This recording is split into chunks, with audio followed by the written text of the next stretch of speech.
Welcome to Olympus Dreams. Tonight we rest beside the oldest boundary in the world, the place where sleep ends and something quieter begins. Settle in and let the story carry you. I have always known my brother's breath before I know my own. That is the first memory I return to when I trace back through the long dark of what I am. Not my birth, not the cold expanse of Erebus, or the sound of my mother's voice moving through the night above us.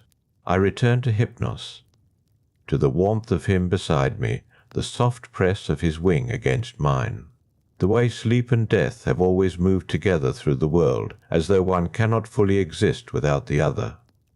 We are twins. That is what the poets say, and they are right, though they rarely understand what it means. It does not mean we are the same.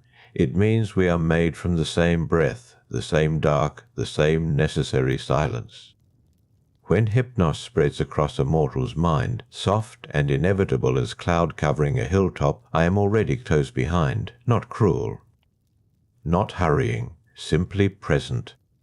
The way a shadow follows when the light decides to move. Our dwelling is in Erebus. Below the earth, beneath the roots of the oldest mountains, in that place where darkness was not born, but rather gathered, patient and permanent. I have spent more years there than any mortal number could hold. The house itself is quiet. It has always been quiet. Hypnos sleeps there when he is not abroad in the world, which is most of the time, because sleep is restless in the way that death is not. Sleep visits and returns. Sleep is needed again and again each night by every living thing. I visit only once. This asymmetry is something I have thought about often, sitting in the stillness of our home beneath the world. Hypnos carries his poppy stem. Those dark stems that bend in a breeze no mortal ever feels. He brushes the foreheads of the weary. He settles over the eyes of soldiers and shepherds and children alike with the same easy grace. He is beloved in the way that relief is beloved.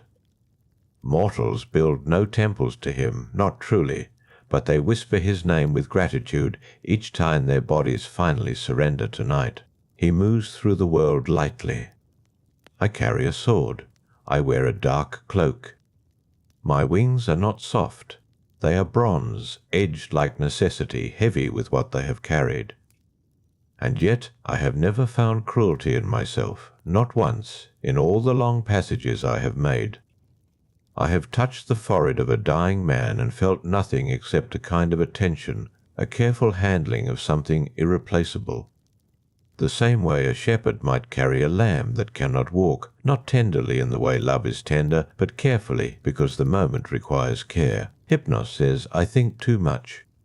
He says this with his eyes still half closed, his voice thick with the drowsiness that never fully leaves him. He is not wrong.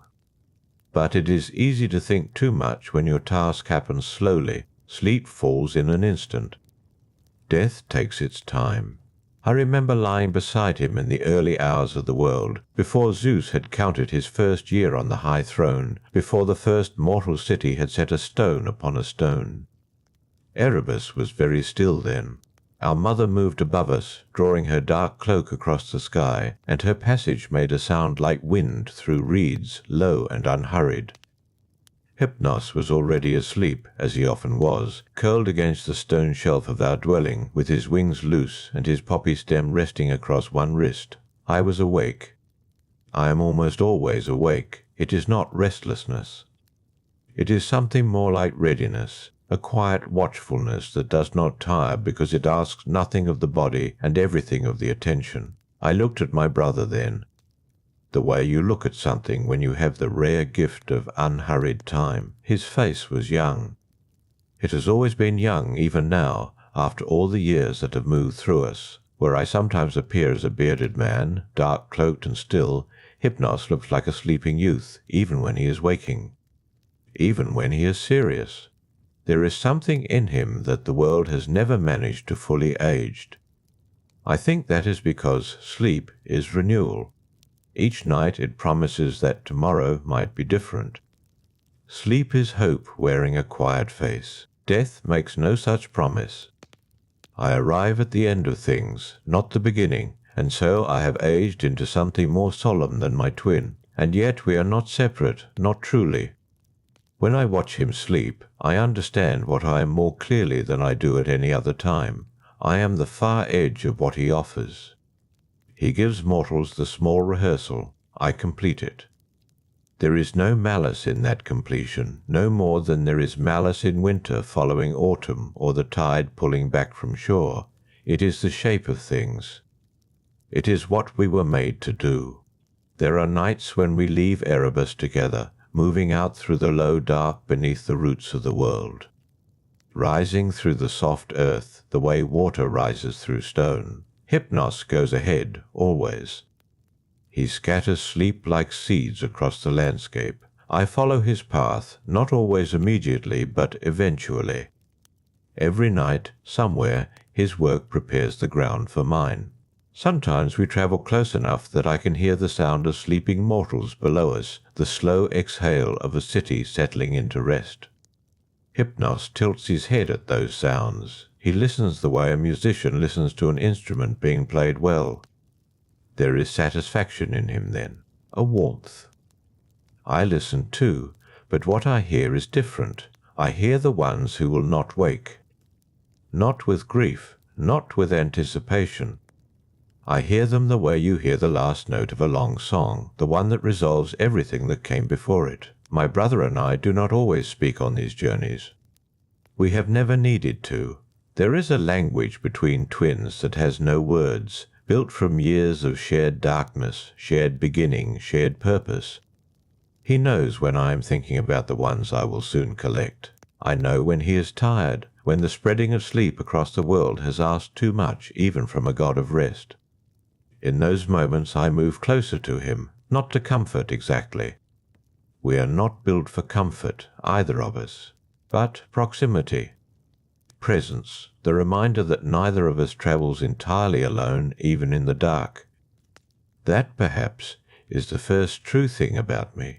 Before the sword and the cloak and the bronze wings and all the names the poets would later give me, before Sisyphus and the chains, before the battlefield at Troy, before all of it, there was this, my brother beside me, the dark our mother made. The steady, necessary movement of sleep and death through all the breathing world, together as we have always been. Before I understood what I was, I knew what I was not. This is how memory begins, for me. Not with a first image or a first sound, with an absence. A negative shape that slowly filled with knowing. I was not the Keres. I understood this early, before I had words for it. The Keres came screaming out of the same primordial dark as I did, wild and blood-hungry, cloaked in red where I was cloaked in black. They were the violent ones, the ones who crowded battlefields like carrion birds, tearing at the dying before the dying were finished. They had our mother's darkness in them, yes, but they had something else too. An appetite. A hunger that moved them through the world like a fire moves through dry grass. Fast, consuming, leaving nothing behind but ash and silence. I am not that.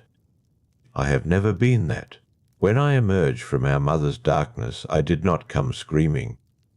I arrived the way a candle flame arrives when you bring it close to an unlit wick, quietly, with a small, steady light that asks nothing and claims only what was already prepared for it. Our mother, Nyx, made me from herself. No father, no union. She reached into the deep fabric of her own being and drew out the necessity of endings. That is what I am. A necessity, not a punishment. Not a cruelty, just the shape that the world required to stay whole.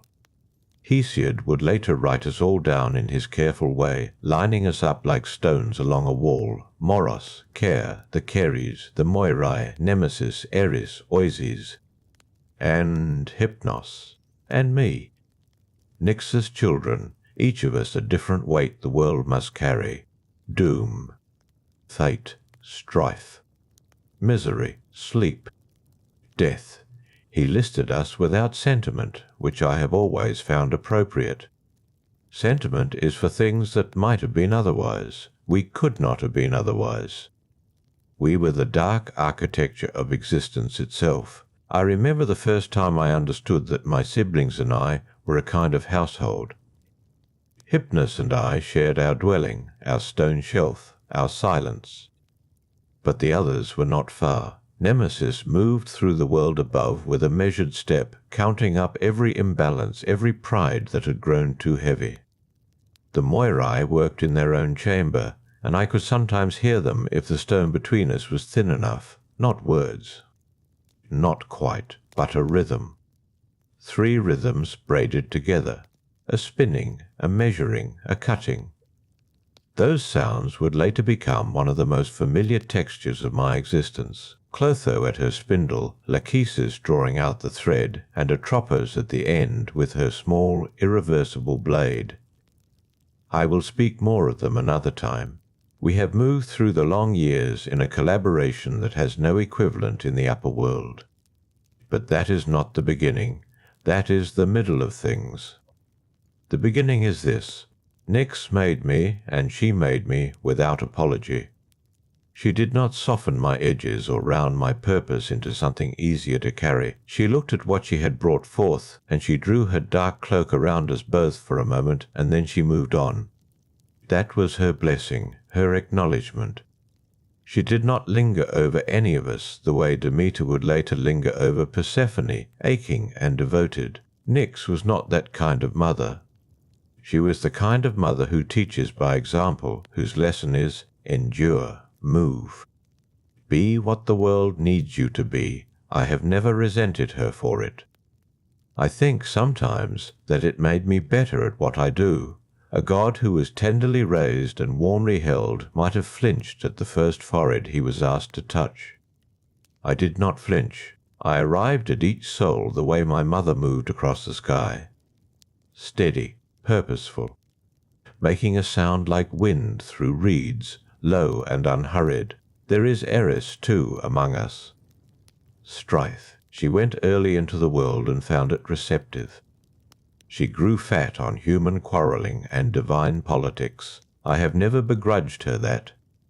Her work, too, is part of the necessary dark. Without strife, without the grinding of wills against each other, things stagnate. Even the Olympians understood this, eventually, though they spent a great deal of time blaming her for the trouble she stirred. And Moros. Doom. He is the oldest weight among us, the one who settles on a thing before the end is visible, the shadow that falls before the darkness arrives. He moves silently even among us. I would sense him sometimes in Erebus, passing through, a heaviness that did not announce itself. When Moros touched a mortal life, it meant my visit was coming, not immediately. Not yet, but eventually. The way a sky changes colour before a storm. The eye notices something different in the light, and knows. We learned our shapes by watching each other. I learned stillness from Moros. I learned consistency from Nemesis, who never wavered from her accounting, no matter who stood before her. I learned patience from the Moirai, who could hold a thread for an entire mortal lifetime before Atropos finally reached for her blade, and from Hypnos I learned tenderness, or the thing I am capable of that lives nearest to tenderness, the attention to detail, the care in the approach. He showed me in those early years that the manner of arrival matters. He did not simply dump sleep onto mortals from above. He came down among them.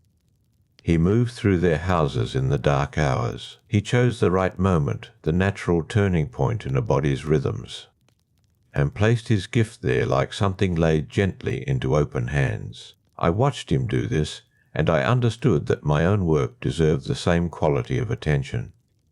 Not every soul required the same approach. I would learn this over time. The old man who had been ready for years was different from the young soldier who had not yet understood that his wound was final. Both deserved care. Both deserved a god who arrived knowing what he was carrying and treating it accordingly. Our mother made me for that. Made me capable of that. She is old in a way that the Olympians are not old. Zeus is powerful, yes.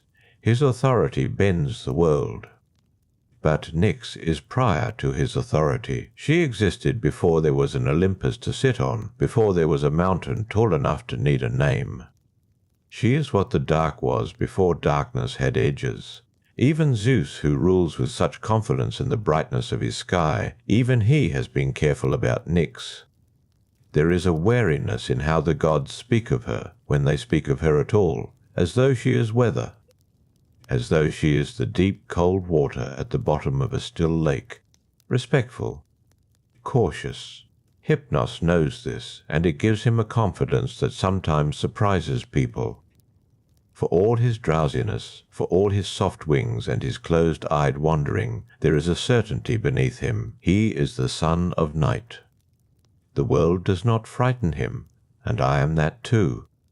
The same certainty, the same ground. I did not choose what I am. None of us do at the beginning.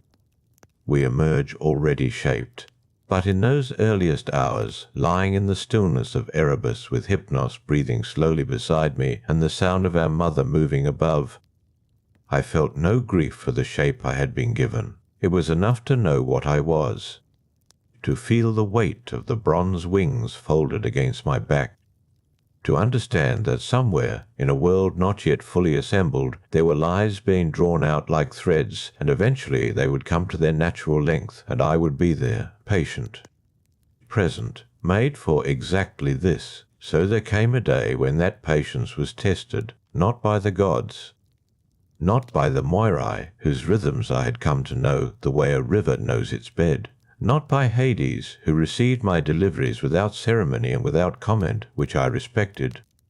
The test came from below, from the mortal world, from a city called Ephyra, perched at the edge of the Corinthian Isthmus, where a king named Sisyphus sat on his throne and turned ideas over in his mind the way a jeweller turns a stone, looking for the angle that catches light. I had heard his name before I was sent for him. Moros had touched his life years earlier. I sensed it in the way I always sensed Moros's work, a heaviness in the air above a particular place, a shift in the quality of the thread the Moirai were tending. I heard Atropos pause once and then continue, as though she had considered the thread, measured it again, and set it back for later. That should have been my signal. I went to Ephyra in the manner I always went to places. Quietly descending through the soft shadow of night, my dark cloak settling around me, my bronze wings folded so they made no sound against the air. The city was ordinary enough. Stone walls, the smell of salt from the sea below, fires burning low in the houses. I moved through the streets without weight, without disturbance. I found the palace. I moved through its corridors toward the place I expected to find Sisyphus. And I did find him. But he was not dying. He was waiting. There is a difference between a man who does not know death is coming and a man who knows and has prepared. I recognized a second kind in the instant I saw him. He was standing in the center of a room that had been cleared of furniture. There were chains on the floor, heavy ones, links of iron that had been forged with a care unusual for mortal craft. He had thought about this. He had spent time thinking about exactly this. He looked at me with eyes that were not afraid. That was strange. Most mortals, even those who expected me, felt something shift in them when I arrived. A loosening, a recognition. Sisyphus felt none of that. He looked at me the way a man looks at a problem he has already solved. He said that I was smaller than he expected, that he had imagined something larger, something with more edges. I did not answer him. I am not required to speak. He kept talking. He said he had been curious about the chains, whether they would hold. He said he had consulted with a smith who owed him a favour, and the smith had done his best work on these links.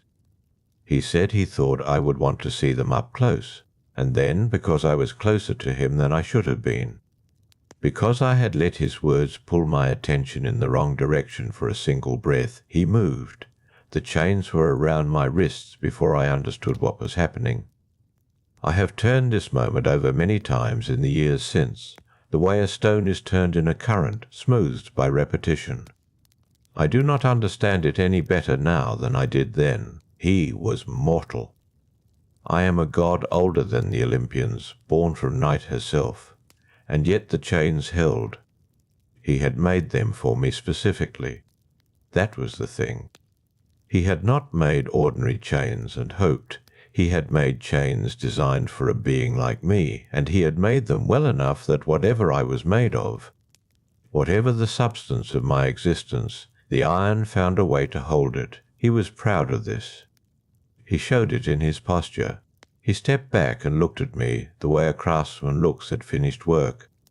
And then he left me there. Days passed, or what felt like days.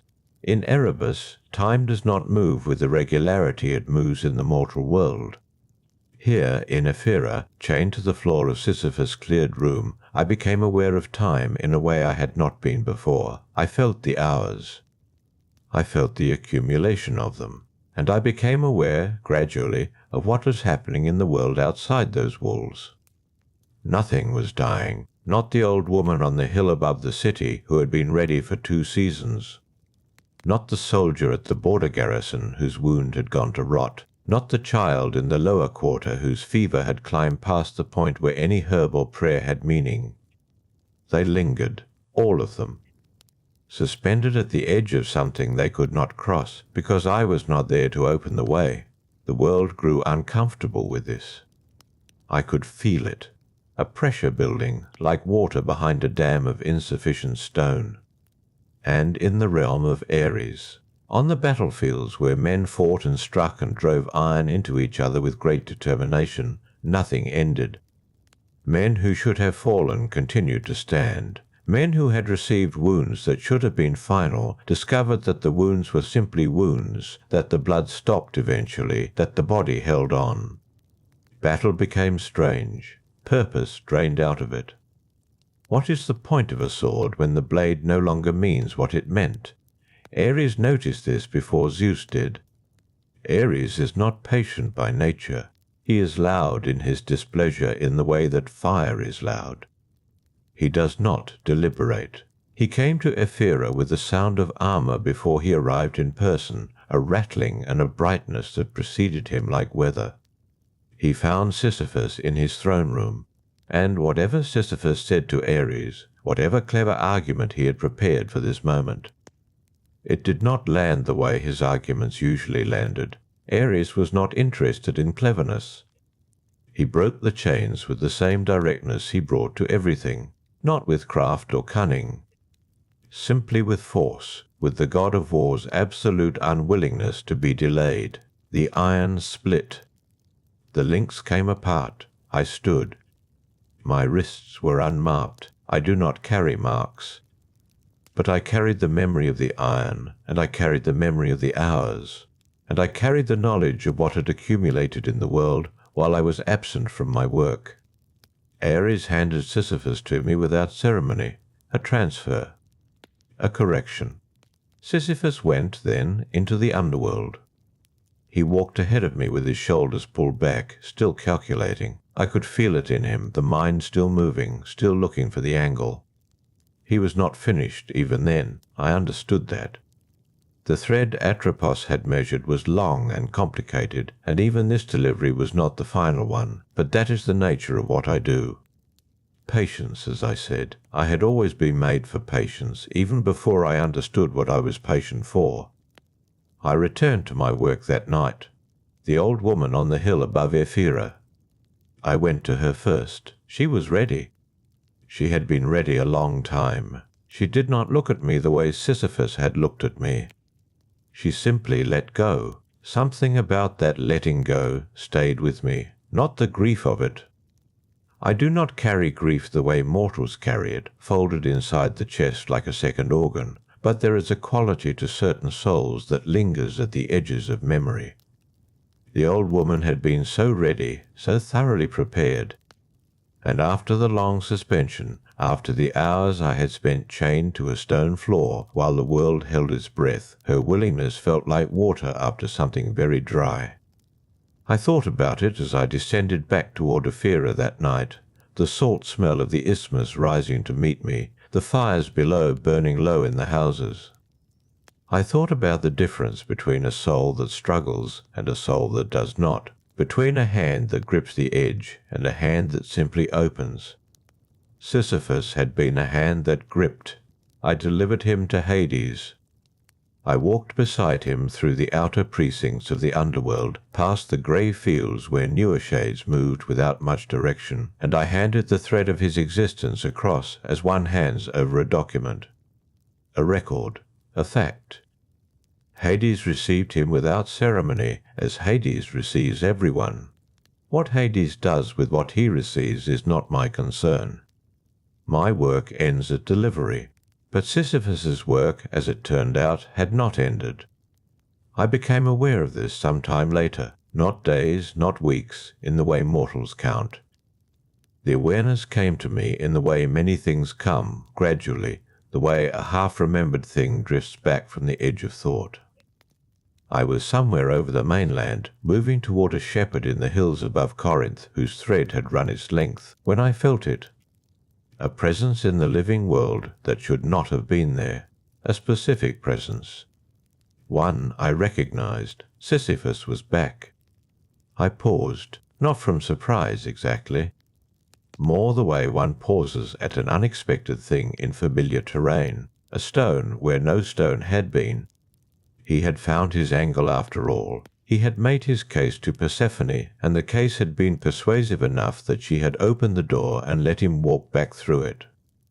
The story he told her was about his wife. Her name was Merope, and she was one of the Pleiades. The 7 daughters of Atlas and Pleione, that cluster of stars that shepherds read for season and weather. Merope had married mortal, which was unusual enough among her sisters to note. But that was not the story Sisyphus told Persephone. The story he told was simpler and more pointed. He told her that Merope had not honoured his burial, that the proper rites had not been performed, that he lay in the underworld without the grave goods, the libations, the ceremonies that a king of Ephyra deserved, and he told her that he wished only to return briefly, to correct this, to ensure that his passage into the afterlife was completed with the dignity owed to him. He was persuasive. Sisyphus was always persuasive. It was the core of him. And Persephone, who holds her authority with genuine care, who takes seriously the obligations of the living toward their dead, agreed to send him back. So he walked out.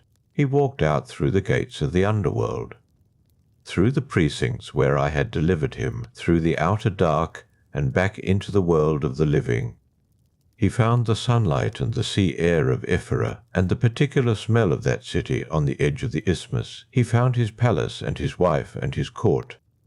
He found all the warm and breathing weight of a life that should have been finished, and he did not return. Days passed in the living world, then seasons. Merope performed no rites, because Sisyphus had invented the need for them. There was nothing to correct. There had never been anything to correct. He had simply wanted out, and he had found the argument that would open the door, and he had walked through it, and he had stayed. I am not easily disturbed. This is not a quality I cultivated. It is simply what I am. But I will say that Sisyphus, more than any other mortal in the long span of my work, found a way to sit at the edge of my attention like a persistent sound at the edge of hearing. Not because he outran me. No mortal outruns me. That is not what he did. He found gaps in the order and moved through them. He was not faster than death. He was cleverer than the moments between one obligation and the next. There is a difference. The world felt it again this second time, not as acutely as when I was chained and nothing could die at all. This was a smaller disturbance. One man living past his time. But order notices these things. The Moirai noticed.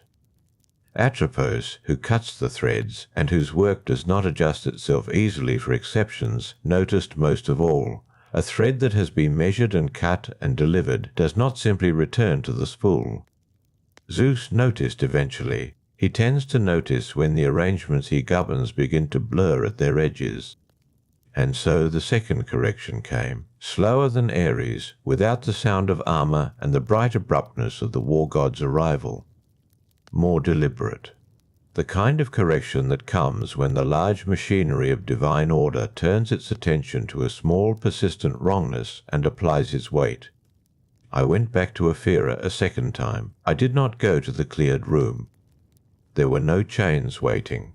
Sisyphus had lived years past his thread, and whatever scheme he had spent those years constructing, no scheme was left that could hold me now. The gap he had moved through had been closed. The order had adjusted around the exception. There was no angle left. He was older. The years he had taken had settled into him, visible in the way years are visible in mortal bodies. He knew, I think, when I arrived. There is a quality to my arrival that the very clever recognize even when they cannot see me, a stillness, a slight change in the air, the way a room changes when a door opens somewhere distant in a large house. He did not reach for cleverness this time. He stood for a moment in the room where I found him. A different room from the cleared one, smaller, with a window toward the sea. The salt air came through it in the way it always had in that city, cool and faintly mineral. Then he sat down, not resignation exactly, more like a man settling a long account, the posture of someone who has been running and simply stopped. He was still calculating, even then. I could feel the mind working. But the calculations had nowhere to go anymore. I did not reach for him. I simply waited. And, after a breath, or something that felt like one, the thread completed itself. And he came away from the living world without the struggle of the first time, and without the manufactured argument of the second. I walked beside him back toward the gate of the underworld. He did not speak, neither did I. The isthmus lay behind us. The fires of Ephyra were low and gold in the early dark. The sea glittered below the cliffs, indifferent to everything that had happened on those stones. This time Atropos accepted the delivery without question. The thread was finished, properly, finally, without remainder. I turned back toward the world. There was a shepherd in the hills above Corinth, still waiting. The shepherd could wait a little longer, not because I was reluctant to go. Reluctance is not something I carry. But the mind, if that is what I have, does not always move in a straight line. It returns to things. It holds a moment and turns it over the way the tide holds the stone. And standing at the threshold of the underworld, having just delivered Sisyphus for the last and final time, I found myself pausing beside something I had not examined closely in a long while. Atropos had taken the thread without a word. She rarely speaks to me. None of the three say much, but there had been something in the way she received that particular thread, something deliberate. Not satisfaction exactly, closer to the relief of a settled account. She held the cut end between her fingers for a moment longer than usual, and then she placed it with the others, and that was the end of Sisyphus of Ephyra. I had watched her hands. I watch her hands often. I always have, though I could not tell you when I first began to notice them. Atropos does not look like the poets describe her. Most mortals imagine the Moirai as ancient women, hunched over their loom in the dark, their faces like cracked stone. The image is not entirely wrong. They are ancient. They are among the oldest presences in the cosmos, daughters of Nyx like me, born from the same primordial dark. Themis claims them too in some accounts, but Nyx is the truth of it. I know the family in my bones. Clotho spins. I have watched her at the distaff. The thread emerging from her fingers is finer than anything mortal hands could produce. Each fibre catches what little light exists in that place, and the thread glows faintly with the specific quality of a life not yet lived. It is not warm exactly. More like the light through a window just before sunrise, when the sky has decided to brighten but has not yet committed. Lachesis measures. She draws the thread out to its appointed length with an economy of movement that I find, in its own way, restful. She does not add or subtract. She does not pause to reconsider. The measure is the measure. Mortals sometimes imagine that the Moirai make judgments about the worth of a life when they determine its length. They do not. Worth does not enter into it. An infant's thread and an elder's thread are measured by the same hand, by the same impartial system that governs stars and seasons and the tides below the cliffs of Ephyra. And then Atropos cuts. Her shears are not large. That surprises people when they learn of it, if they ever do. The instrument that ends a mortal life is small, precise. She holds it with 2 fingers near the blade, close, as a physician might hold a tool that requires accuracy rather than force. The cut itself makes no sound that I have ever heard. One moment the thread is unbroken, the next it is finished, and I am already moving. That is the nature of our collaboration. She does not summon me. I am simply there at the moment of the cut, the way cold air fills the room when a window opens. The thread falls from her shears, and I am already on my way to wherever the body lies, to whatever room or field or ship's deck holds the mortal who has just reached the end of what was measured for them. I have tried to describe this to Hypnos once, the quality of the moment between Atropos's cut and my arrival at the bedside. He listened with the particular patience he has, which is different from my patience. His patience is warm, even indulgent.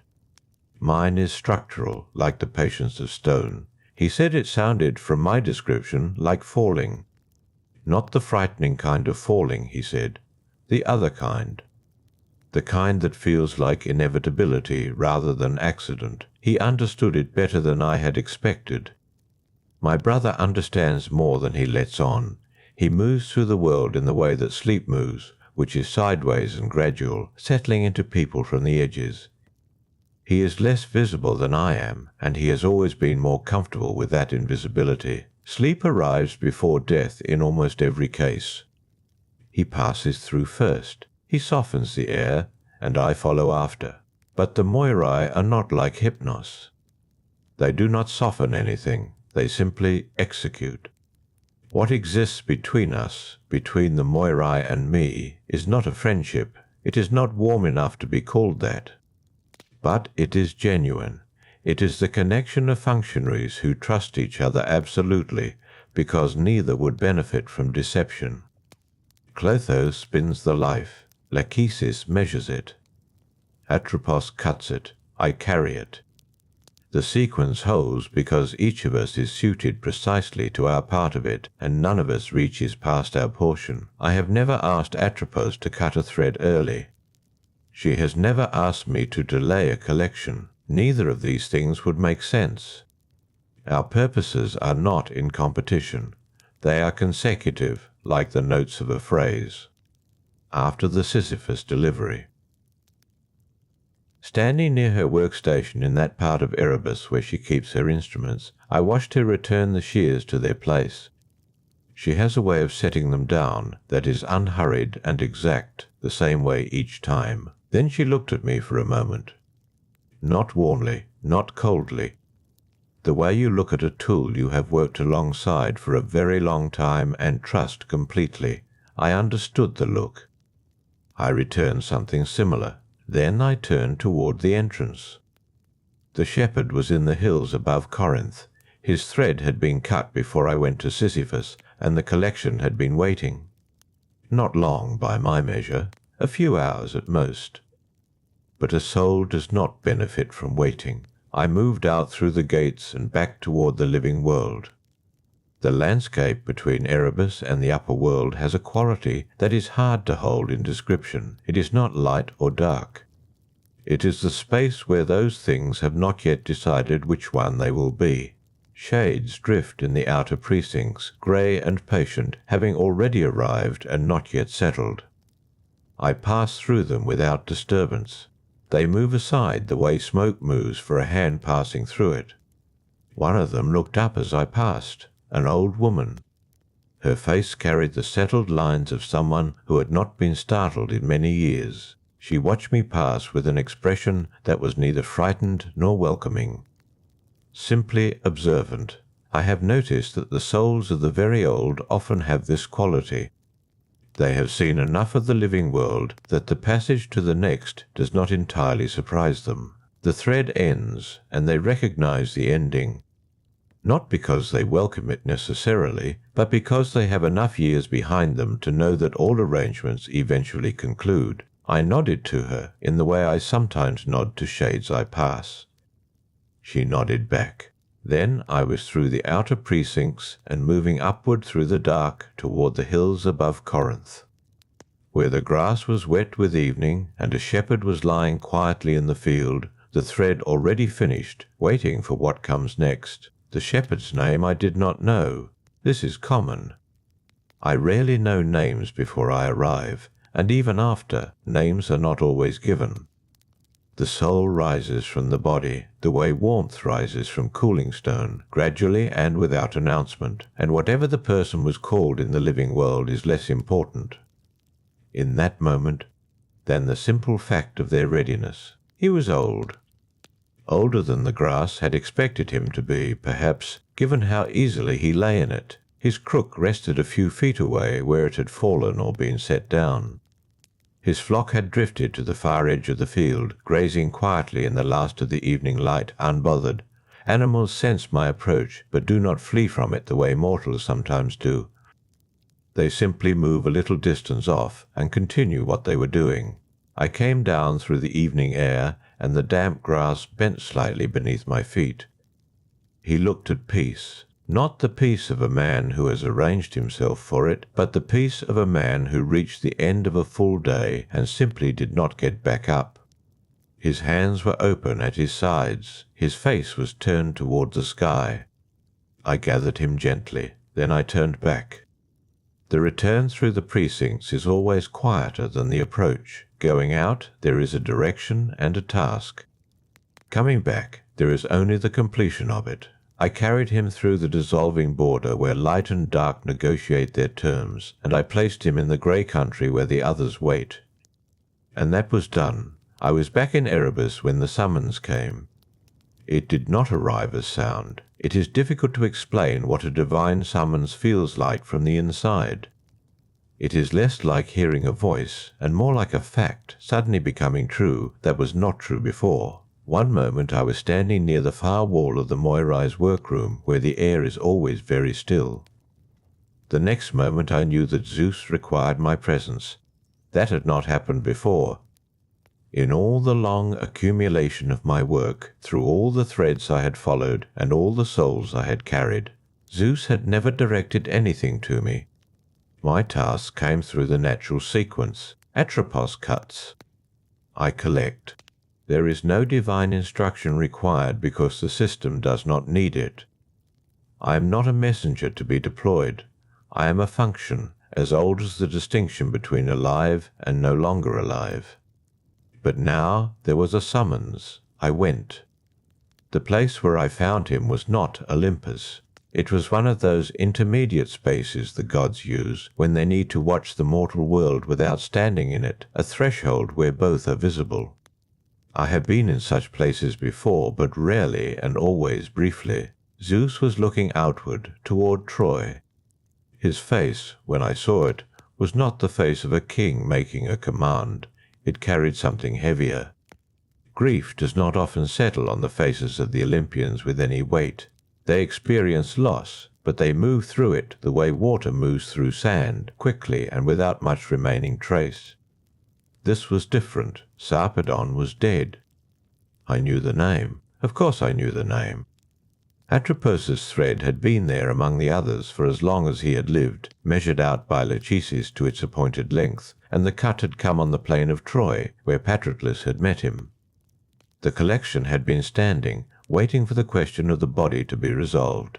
The soul was already in transit, and did not require my attention in the usual way. But the body was another matter. Zeus spoke.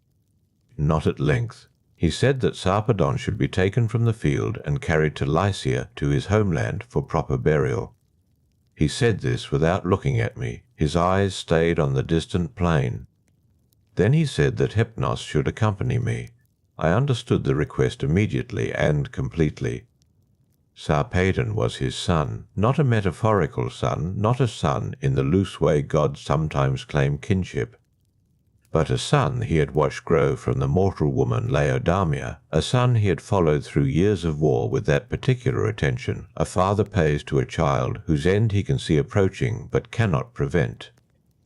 The Moirai had measured Sarpedon's thread, and it had the length it had. Not even Zeus had changed it. He could give the body dignity at least. That was within his reach. I stood in that threshold space for a moment after he stopped speaking, not hesitating, processing the novelty of the instruction. This was not the sequence. This was an addition to the sequence, something requested, something asked of me not by the logic of Atropos' shears, but by a father's grief. I found that I had no resistance to it. It was not outside my nature to carry a body with care. I carry everything with care. That is not a choice I make, it is what I am. But this was the first time I had been asked to make the care explicit, to travel not just for the soul, but for the sake of the man who had held the soul and deserved to rest in his own ground. I went to find Hypnos. He was where he often is between tasks. In the deeper reaches of Erebus, where the dark is warmest, if warmth is the right word for it. The darkness there has a texture, like cloth folded many times, soft and without edges. He looked up when I came in. I told him what Zeus had asked. He was quiet for a moment. Then he rose without question. That is one of the things I have always known about my brother. He does not require long persuasion for acts of tenderness. Where I approach such things with the structural patience I carry everywhere, he approaches them from a warmer angle, something closer to willingness. Together, we moved toward Troy. The plain was still loud when we arrived, or what remains of loud after a battle has peaked and begun to settle, fires at the edges of the Greek camp. Voices carrying across the distance. The smell of the ground, which after a long day of fighting is a particular smell, difficult to name and impossible to forget. Sarpedon lay where he had fallen. The fighting had moved past him, and he was alone in the way the dead become alone very quickly on a field like that. Surrounded by noise, and yet separated from all of it by the single fact of the thread's end. He was large. He had been a great fighter, and his body carried that history in its build. His face was young and not young at the same time, the way warriors' faces often are toward the end of a long war. Hypnos and I did not speak to each other. There was nothing to say that required words. We gathered him together, each taking a part of the weight, and we lifted him from the Trojan plain. And we turned toward the west, toward Lycia, toward the home he had left to fight, and would now return to in the only way remaining. The night was clear. Below us, the dark Aegean shifted and caught what light the sky offered. The mountains of the Greek mainland were shadows against darker shadows. Cities below us, their fires small and orange, the spaces between them black and absolute. Sarpedon was heavy in the honest way of real things. Not the weightless transit of a soul, the weight of a man, considerable and specific. Hypnos held his share of it steadily. Neither of us flagged. I thought of Zeus, watching from that threshold place, his eyes on the plain below where his son no longer lay. The grief of a god is not less than the grief of a mortal. This is something I know with a certainty I did not arrive at through reasoning. I arrived at it through work. Through the years of collecting souls while someone, somewhere, watched and felt the loss of them. Mortal grief and divine grief have the same quality at the centre. Only the duration differs. Lycia came into view as the night deepened. A coastline, then hills, then the inland plains, where the light would arrive in a few hours and find the ground prepared and waiting. We descended together. My brother and I, carrying the son of Zeus home through the last of the dark. We set him down in a grove of plane trees.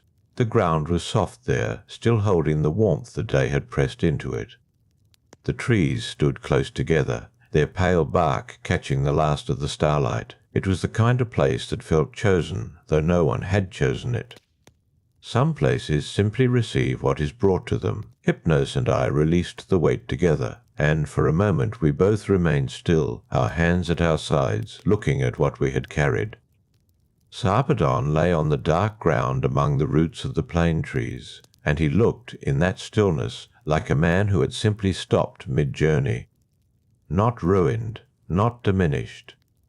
His armour was battle-worn, the metal marked in ways that told the story of years, but his face had the quality that comes over the dead when the effort of living is finally complete, a settled quality. The tension of anticipation gone from it. I had seen that quality 10,000 times. More, I recognize it the way you recognize the feel of your own hands in the dark.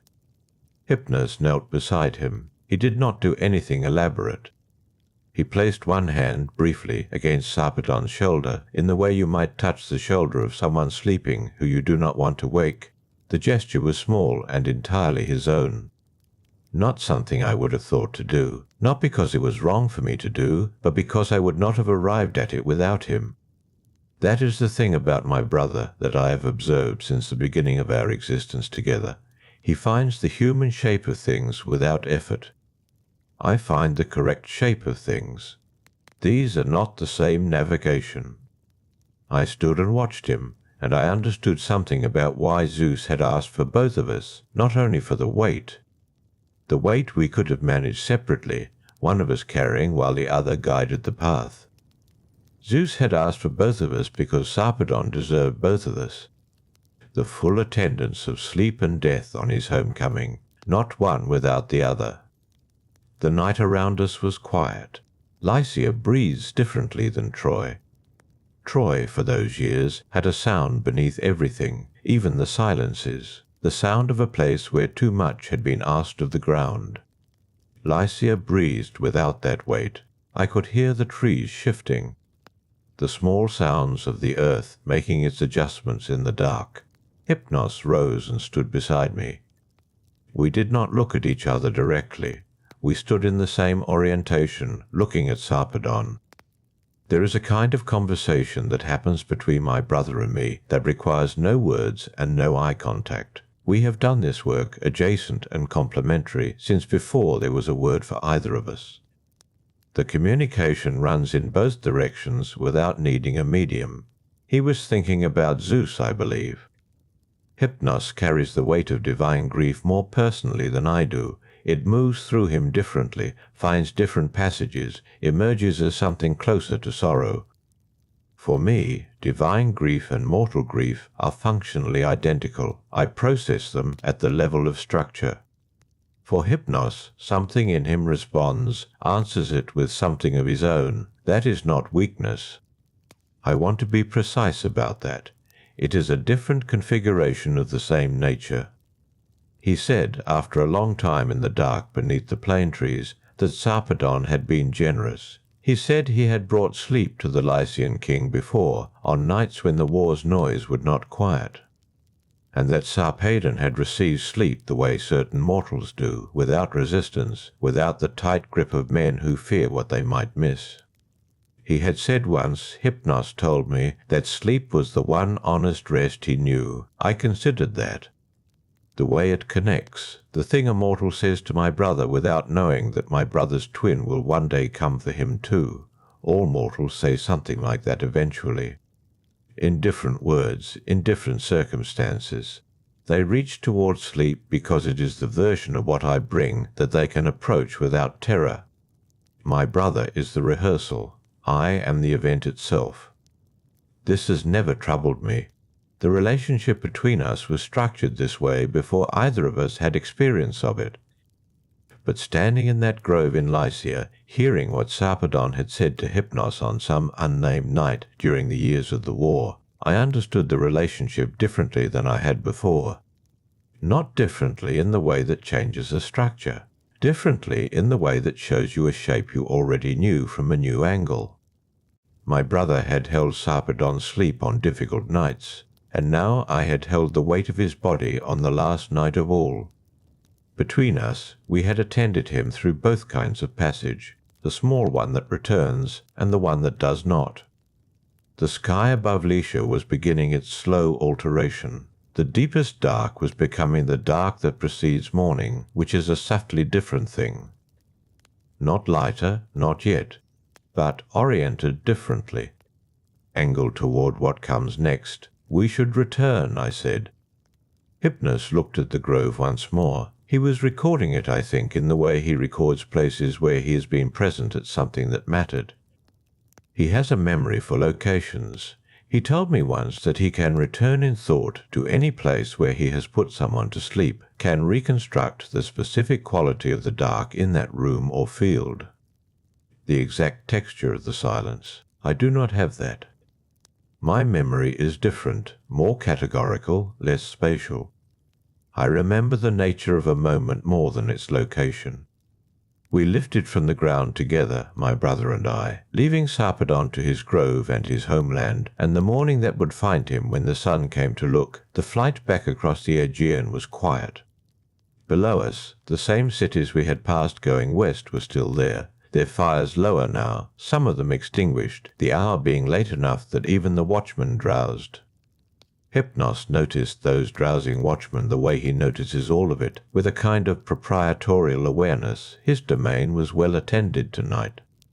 I noticed the spaces between the fires, the great stretches of dark field and dark water where nothing moved or called for my attention. The world between its events. We did not speak much on the return. There was a companionable ease to the silence. We had carried something together and put it down correctly in its place. That completion exists between us as its own kind of rest. When Erebus came back beneath us, and the texture of the darkness changed to that particular folded warmth that is the air of the deep realm. My brother said something I have returned to many times since. He said that he thought carrying the weight of Sarpedon had been different from the other work. Not harder, different in quality. I asked him how. He said that most of what we carry is invisible. Sleep lands soft and leaves no mark. Souls travel through me without mass. But Sarpedon's body had been a real thing with real resistance, and bearing it had felt like participating in something the mortal world actually noticed, the way stones notice the pressure of other stones. I held that thought for a while as we descended. The ground of Erebus came up to meet us, dark and familiar. Somewhere above Lycia. A grove of plane trees held a Lycian king, waiting for the morning to find him in his own soil, attended by the last hours of a night his father had arranged for him out of love. The arrangement would not last. Nothing in the mortal world lasts. But it had been made with care, and care leaves its own mark, even when the thing it attended is gone. Erebus settled around me the way it always does after a crossing, not with weight exactly, more like the recognition of a particular silence. The kind that only exists here, below the upper air, below the wandering sounds of the mortal world. Hypnos had gone to his own quarters. I could sense him moving away through the familiar dark, carrying whatever he carries after nights like that one. He would sleep, or something close to it. He does that sometimes, rests in the way that sleep itself requires resting. I do not have an equivalent practice. I simply remain. I settled near the inner wall of the realm, where the dark is densest, not from preference precisely, more because it is where my nature feels least in need of explanation. The Sarpedon night was still fresh in me. That is the right word for it. Not troubling, not unresolved, simply present in the way that certain things remain present when they have not yet fully moved from recent memory into the deeper order of things. I found myself thinking about what Hypnos had said on the descent, about the difference between invisible weight and real weight, about stones noticing the pressure of other stones. He had found a good image for it. He often does. His mind moves toward the concrete and the felt, while mine moves towards the structural. Between us, we usually arrive at something more complete than either would alone, but his image had stayed with me for a reason. I turned it in my mind now, in the quiet of Erebus. Most of what I carry is not like Sarpedon's body. A soul has no resistance. It does not press back against you. It does not carry the specific gravity of a man who stood a certain height and wore a certain armor and had a particular way of occupying space. Sarpedon had been all of those things, and carrying him had been carrying all of them at once. I am accustomed to the abstract, the categorical. The soul once separated from the body becomes something I understand very well. But the body itself, the particular material form that housed a particular life, that is not usually mine to hold. The night in Lycia had given me both at once. I considered that for some time. The souls I have received over the long count of years stretch back so far that most of them have settled into category rather than individual memory, old men at the end of their span, women whose thread Atropos cut at the precise appointed hour, children sometimes, which I do not think about in the way that mortals think about such things, because I cannot afford that angle of approach. Each thread cut at the right point, each passage handled with the care the work deserves. The moirai determine the moment. I attend the moment. That division has always seemed to me a correct one, but there are moments that do not settle into category immediately. Sarpedon is one, not because his death was wrong. It was not wrong. Patroclus was the instrument, and the moirai held the thread.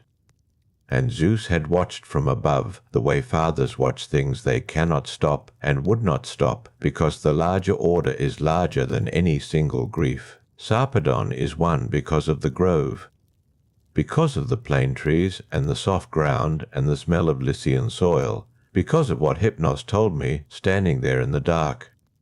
About the nights he had brought sleep to that particular king. I have been considering why some moments resist settling faster than others. I think it is this: most moments I attend are entirely interior. A body still in a bed, a man alone in a field. The crowd around them does not change what I do. The location does not change what I do. But the Sarpedon night was exterior in a different way. It had been arranged by someone who loved the one we carried.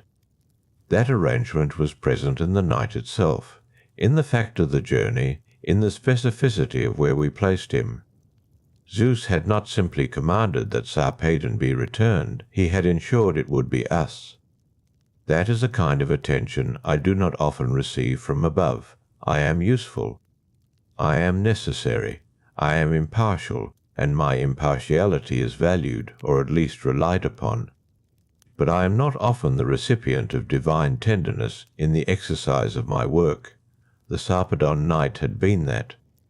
A father's grief expressed through the most careful possible arrangement of what came next. I held that understanding now in the stillness of Erebus, not with any feeling that resembles what mortals call being moved, but with a clear recognition of its structure. The way a hand fits a tool it was made to hold. Somewhere in the realm the river Lethe moved in its slow course, carrying what it carries, softening the outlines of what had been. I could not hear it, but I knew its presence the way I know most things here, by the quality of the surrounding dark. Hades and Persephone were in the deeper chambers, their reign steady and ordered. The souls of the recent dead were making their slow arrangements. That steady work continued without requiring my attention. My attention was not needed for anything right now. That is a rare condition for me. I am not accustomed to idleness. Not because I resist it, but because the mortal world does not produce much of it on my behalf. But tonight, in the deep hour after Lycia, and before whatever came next, there was a pause. I let the pause be what it was. My wings were folded. My sword was sheathed, the bronze of it neither warm nor cold, simply present. I am aware of the sword, the way I am aware of my own nature, not constantly, not with attention, but with the background knowledge that it is there and that it is mine, and that it signifies something specific about what I am, not the Keres. That distinction matters, and I hold it carefully. The Keres take the violent ones, the ones whose threads are cut by iron rather than age, the ones whose passing is not mine to oversee. I have seen them at the edges of battlefields, the way a watcher sees something moving in the periphery without turning to look directly. They are not like me. They are not like Hypnos. They belong to the same mother, in the way that many different things can belong to the same source without resembling one another. I am the gentle one. That is not sentiment. It is category. I thought about Sarpedon's face as we had settled him in the grove. The way it had composed itself, the way faces do when the work of living is complete, not relaxed exactly. More like finished. The specific expression that is not any other expression. I know that expression better than any other face knows it. It does not change with the individual. That is one of the things I have noticed over the long count. The expression of completion looks roughly the same, whether it arrives at the end of a long life or at the end of a young one. It is not individual. It is categorical. Sarpedon's completion had looked like all the others, and also like itself. Both things were true at once. That is what I have come to understand about my work, and about the nature I carry, and about the boundary I hold. The boundary between the living world and this place. The threshold through which everything passes and nothing returns unchanged. I stand at it. I am in some sense made of it. The quiet of Erebus held me in its familiar dark, and I let the thought settle where thoughts settle in me, down through the layers of what has been and what continues to be, until it found its correct place in the larger order I am part of.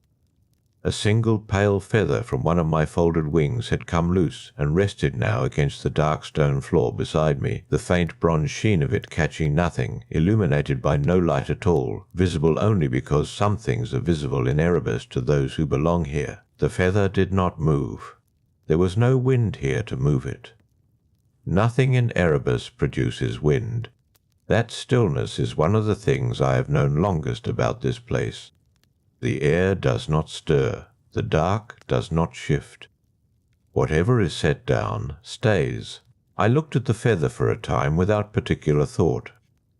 Then my mother came. She did not arrive the way arrivals happen in the mortal world, with sound preceding presence, with the displaced air of a body moving through space. Nyx does not move through anything. She is the medium through which other things move. When she came, I became aware of her, the way a room becomes aware of a wall it has always leaned against. She was simply there, in the dark beside me, and the dark itself changed quality in acknowledgement. She did not speak first, neither did I. That is one of the things I can tell you about my mother, and about the particular shape of what exists between us. She does not require speech from me. She never has. She was present at the moment I came into being, and she understood what I was before I had words to describe it myself. Before I had words at all, I emerged from her, which is a different order of knowing than anything that comes after. She sat, or she settled, which is closer to the truth, in the dense dark beside me. Her presence has a weight that is not physical but is recognizable, familiar to me across all the long years of my work. She is very old. Older than the gods who rule from Olympus. Older than the arrangement that placed Hades and Persephone in the deeper chambers below. She predates the ordering. She was there before the ordering had anyone to conduct it. Zeus fears her. That is a fact, not a boast on her behalf. He feared to anger her when Hypnos came to shelter beneath her darkness after one of the arrangements between them went wrong. The king she had helped him send to sleep, the repeated nights of it, the intervention that had served a purpose, Zeus later felt required correction. When the reckoning came, Hypnos fled here, to her, and Zeus did not follow. That shelter is real. I have felt its edges my whole existence. She looked at the feather on the floor. I knew she was looking at it, though her eyes in the dark of Erebus are not visible in the ordinary way. I know the direction of her attention the way I know the presence of the Lethe, by the quality of the surrounding dark. "You carried him well," she said. "Her voice is not like other voices. It does not fill space from a fixed point. It arrives from all directions, or from no particular direction, the way night-time arrives. Evenly, without origin." She meant Sarpedon. She knew about the night in Lycia. She knows about all of it, always. She is night, and night is everywhere the mortal world extends. She was watching when we lifted him from the Trojan plain. She was present when we settled him into the Lycian grove. She sees everything her darkness covers. That is nearly everything. I told her what I had been considering about the arrangement, about Zeus's tenderness embedded in the manner of the command, about the way the Sarpedon night had a quality different from the interior moments I usually attend. Not better, different. Exterior in a specific way, because love had arranged it. She listened. That is another thing I can tell you about her. She does not interrupt. She does not redirect. She holds whatever is brought to her with the patient completeness of something very large and very still. When I finished, she did not immediately respond. Then she said, "You have always been the one who notices the structure beneath the feeling." It was not praise. "Exactly." It was recognition, the naming of something true. Hypnos, she added, notices the feeling beneath the structure. That is accurate. I held it alongside what I already knew of my brother, the way he carries his work in his hands and his chest, the way a completed crossing leaves something in him that takes time to dissipate. I carry completed crossings differently. They file into the correct place and rest there. I can retrieve them with clarity, but they do not linger at the surface the way they linger in him. She and I were quiet for a time after that. The dark of Erebus arranged itself around her presence in a way it does not arrange around anyone else. Even in a place this dark, her darkness has a particular quality, denser, older, untroubled by anything that moves within it. I have spent long stretches of existence away from her. The work requires it. The mortal world is vast, and the moments requiring my attendance are constant and distributed without pattern. I cross from here into the living world and back again countless times in the span of what mortals call a year. She does not travel with me. She moves in her own way, spreading across the sky each evening, gathering herself back each dawn. Her domain is the whole of the night sky, not the specific places I am sent. But when I return here, she is always reachable. Not always present in the way she was present now, settled beside me with her weight in the air, but reachable in the way the dark is reachable. By simply remaining still within it, she put her attention on the feather again. I had the sense she was marking it, noting it, filing it in whatever manner she files things, which I do not fully understand because I do not have access to the interior of her knowing, only to the exterior of her presence. "You do not need to understand a crossing to have carried it well," she said. "The understanding comes after." Or it does not come at all, and the carrying was still correct. She was talking about Sarpedon. She may also have been talking about something larger. With her the two are usually both true. The Lethe moved somewhere distant in the realm. I felt its faint erasure, the slow softening of outlines it produces in everything within range of its banks. Not changing the fact of things, only easing the sharpness of their edges. My mother does something similar, I have always thought, not erasing, simply covering, the way night covers the landscape without removing it. She stayed a while longer. Then, gradually, her presence thinned. Not all at once. The way a concentration of dark disperses when the source of it moves away. She was returning to wherever she goes when she is not here. Back to the sky, perhaps. Back to the wide and ancient spread of herself across the world above. The dark that remained was still Erebus dark, but it had returned to its ordinary quality. Dense, familiar, unattended by anything except what belongs here by nature. The feather lay where it had lain all along. My mother's visit was not long by any measure, but the particular kind of recognition she brings does not require duration. She sees what I am, and she names it accurately, and the naming settles something that does not often get named by anyone else. Not Hypnos, who feels it but does not categorize it. Not Hades, whose acknowledgement runs to use and function. Not Zeus, whose attention came to me through the arrangement of a mission and was not the same as being seen. She sees me. That is the structure of it. The bond between night and what she made when she made me. Not instruction, not command, not even, exactly, love in the way mortals mean the word. Something older than that word, the specific recognition between a source and what emerged from it, carrying the source's nature forward into the world in a particular form. I folded my wings more closely. The bronze sheen of the feather on the floor caught nothing, as before. I let the quiet of Erebus return to its full depth around me, and I remained inside it, neither waiting nor not waiting, simply present in the particular way that is mine to be. The quiet that followed my mother's departure was not empty. It had texture. The kind of texture that remains when something large has been present and then withdrawn, not absence. Residue. The way a hearthstone holds warmth after the fire has been allowed to go cold, though in Erebus there is no fire and no warmth, and the comparison is only approximate. I remained where I was, wings folded. The bronze-sheened feather on the floor of Erebus lay undisturbed in the manner it always lies, which is to say, without the slightest evidence of anything moving near it. In this place, almost nothing moves. That is part of its nature. The deep dark does not stir. I became aware gradually that something was approaching. Not Hypnos.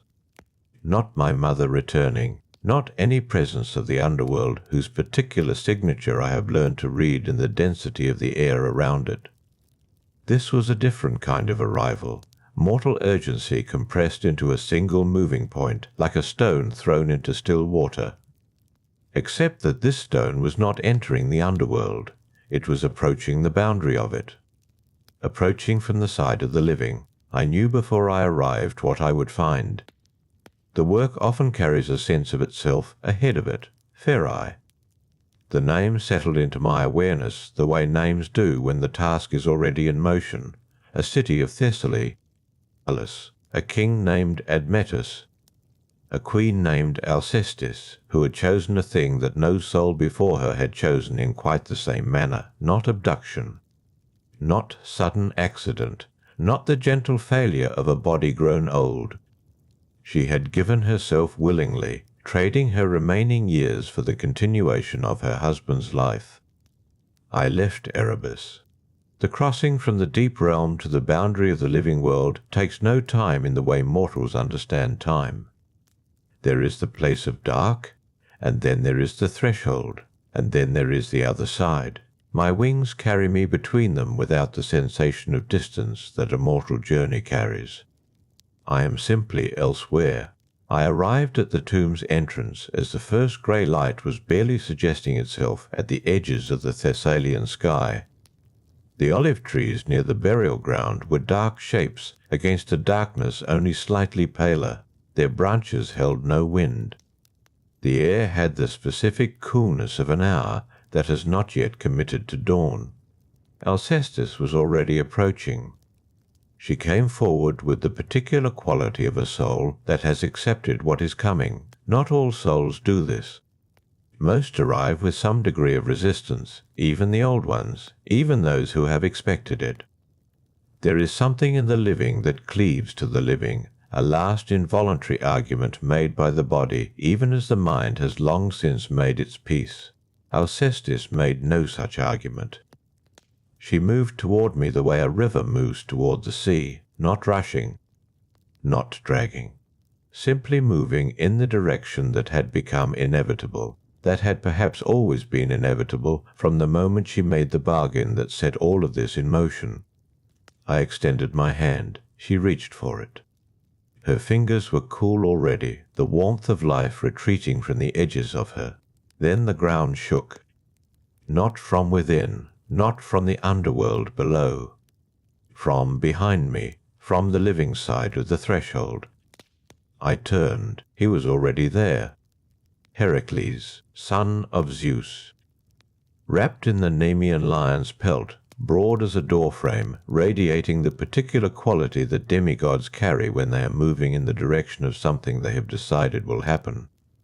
There is no negotiating with that quality. I know it when I encounter it. It does not present itself for discussion. He said nothing at first.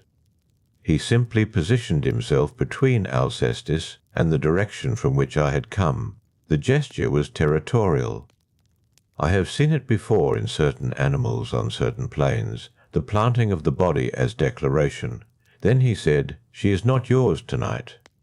His voice was not loud. That surprised me briefly.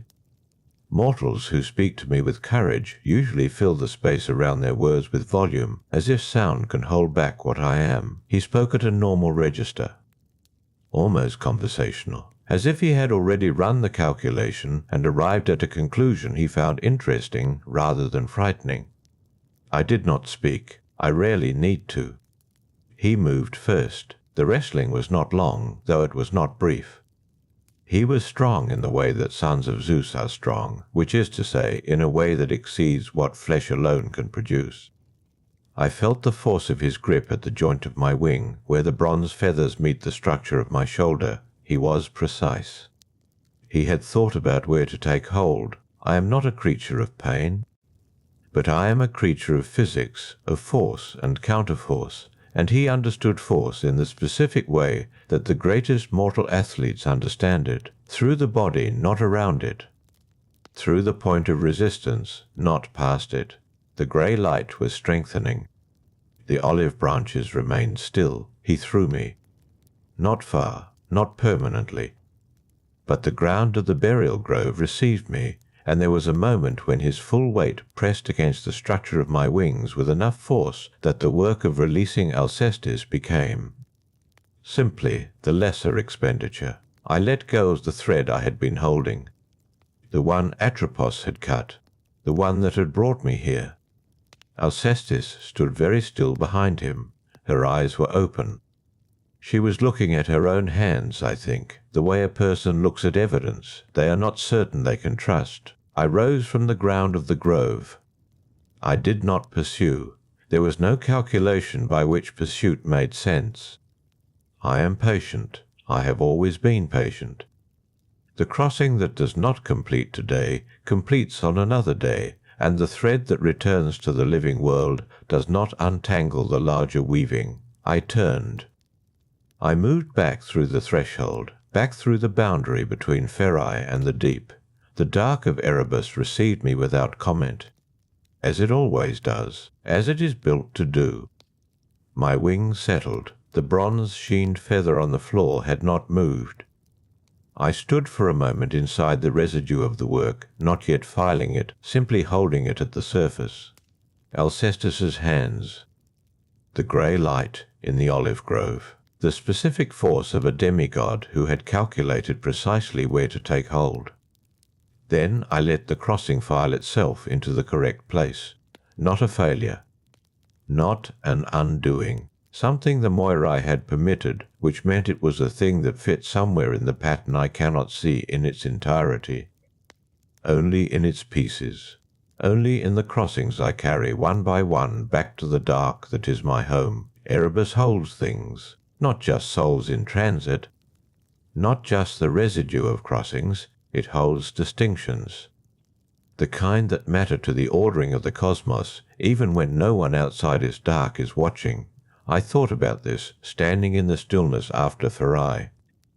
The bronze-sheened feather remained where it had been. The air of Erebus maintained its particular quality, dense, not cold, not warm, the temperature of something that has never been touched by weather. There are others who move through the world collecting the dead. I want to be precise about this. Because the distinction matters more than most mortals understand, and even some gods elide it when they speak of death as though it were one thing, one shape, one kind of taking. It is not. The Keres are what mortals feel on a battlefield, what they feel when plague moves through a city without selecting carefully, without pausing. The Keres are dark-winged, dark-robed, but they are not gentle. They never have been. They descend on the dying with a hunger that is not mine, a particular ferocity that belongs to violent ends. To wounds and sickness, and the failures of the body when the body is pushed past what the body was built to sustain, I have never moved the way the Keres move. This is not pride, it is description. They drink from wounds. Ancient accounts have said this, and the accounts are not wrong. They are drawn to bloodshed in the way certain creatures are drawn to fire, not consciously, not with calculation, but through the specific gravity of their nature. War is their territory. Pestilence is their territory. The deaths that arrive without warning, without preparation, without the particular quality of completion that attends a life that has run its full thread, those belong to the Keres. What belongs to me is different. What belongs to me is the end that Atropos has measured. Cut, finalized in the quiet workroom where the Moirai sit with their spindle and their shears. When the thread reaches its length, not before, not after I come. Not hungry, not ferocious. Simply present. The way a door is present when someone has finally decided to walk through it. I thought about the Keres while I stood in the stillness of Erebus. I thought about how mortal poets sometimes confuse us, writing about death as though it were all one texture, all one approach. As though the soldier cut down mid-step and the old shepherd who closes his eyes at dusk in the same bed he has slept in for 60 years are received by the same kind of presence. They are not. The old shepherd is mine, has always been mine. I fold around that particular passing the way the night folds around the last ember of a fire, not extinguishing it exactly, receiving it. The warmth dissipates into the dark, and the dark holds the shape of it for a while. The soldier on the plain. The one brought down by an arrow before his thread has reached the length Atropos measured. That is more complicated. The Keres are there. But sometimes I am called too, if the Moirai's measuring aligns with what the battlefield produces, sometimes both. The crossings at Troy taught me this. The plain was wide. The dead were many. The Keres moved through the smoke and the iron-smelling air, and I moved through it too, a different quality of presence, touching different kinds of endings. The Keres do not carry. They do not bear the dead home the way Hypnos and I carried Sarpedon. That particular tenderness, that transport of a body across the night sky toward the hills of Lycia, belongs to a different kind of work entirely. The Keres are not gentle. They were not built for gentleness. I was. This is the thing I return to when I return to anything. Hesiod understood it. Homer understood it, or understood it as well as a mortal poet can understand something by observing its effects from the outside. They wrote about me as something that does not tear, does not harm, does not arrive with fury or appetite. The sword I carry is not for violence. It is for precision. The cutting of the last small attachment between the soul and the flesh it has inhabited. A clean line, a clear division. The Keres make no such clean lines. Erebus knows the difference. The realm feels it when the Keres bring something through their own particular routes. There is a different texture to those arrivals, a residue of struggle that takes longer to settle. The crossings I complete leave quieter residue, a kind of smoothing. I have stood at many thresholds. I know what Atropos's work feels like when I receive it, the clean-cut end of a thread held in my hand on the way to a crossing, the way the severed end has a finality that is not brutal, only final. The difference between a wound and a completion. Alcestis's thread had that quality. Even carrying it to Pherai, even in the grey light of the olive grove, the thread Atropos had cut was a completed thing, A bargain fulfilled, a measure reached, a life that had arrived at its proper ending. Heracles returning it to the living side does not change what it was. It was a completed thread. The Moirai permitted it to return, which means they had measured a longer span than the bargain produced, or they had measured something that Admetus still needed. Or they had measured something I cannot see from my position, here in the dark, one piece at a time. The Keres would not have let go of that thread. This is the other distinction. The Keres hold. They do not release. What they take with the gravity of violent things, and the tearing back of anything they have claimed costs enormously. No demigod has wrestled a Care at a tomb's entrance and won by releasing the grip. The Care would not have a grip that releasing was possible. My grip is different. It can be argued with, apparently. Heracles demonstrated this in Pherae. Sisyphus demonstrated it in a different way, with chains and cunning rather than force. I have considered what this means, that I am the form of death that can, in specific circumstances, be persuaded to release. Not often, rarely. Once in a long span of mortals living and dying, once in the years it takes a dynasty to rise and fall, but the Keres cannot be negotiated with. And this, I think, is why the cosmos arranged things the way it did. The order requires both. It requires the hard, ferocious, unarguable ending that the Keres deliver, and it requires the measured, precise, occasionally negotiable ending that I carry. If all death were mine, Sisyphus would have bound all of it. If all death were the Keres, nothing that lives would have any peace in its ending. The arrangement is not accidental. Nyx produced us all, myself, the Keres, and all the dark siblings between without a father in the first deep of chaos. She knew what the cosmos would require. She does not speak of it. She has never spoken of it to me directly, but she produced what was needed, and what was needed included both kinds of ending and the clear distance between them. I looked at the bronze-sheened feather on the floor of Erebus, still, undisturbed. The Keres would never have left a feather lying still. They move like weather. They do not leave stillness behind them. I am stillness, after and before. The residue of the olive grove was quieting, Alcestis's hands. The grey light. The force of a demigod who understood precisely where to take hold. These were filing themselves into the correct place, the way all the crossings eventually do, one beside the other, an accumulation that does not grow louder but simply deeper, not heavier. Deeper, there is a difference. The feather rested on the floor. The feather had been there long enough that I had stopped counting how long. Counting is a mortal habit. Measuring. The marking of intervals as though intervals require marking to be real. In Erebus, things simply are. And then they are different, and the distance between those two states does not need a number. I turned my attention away from the feather. There was something else to think about now.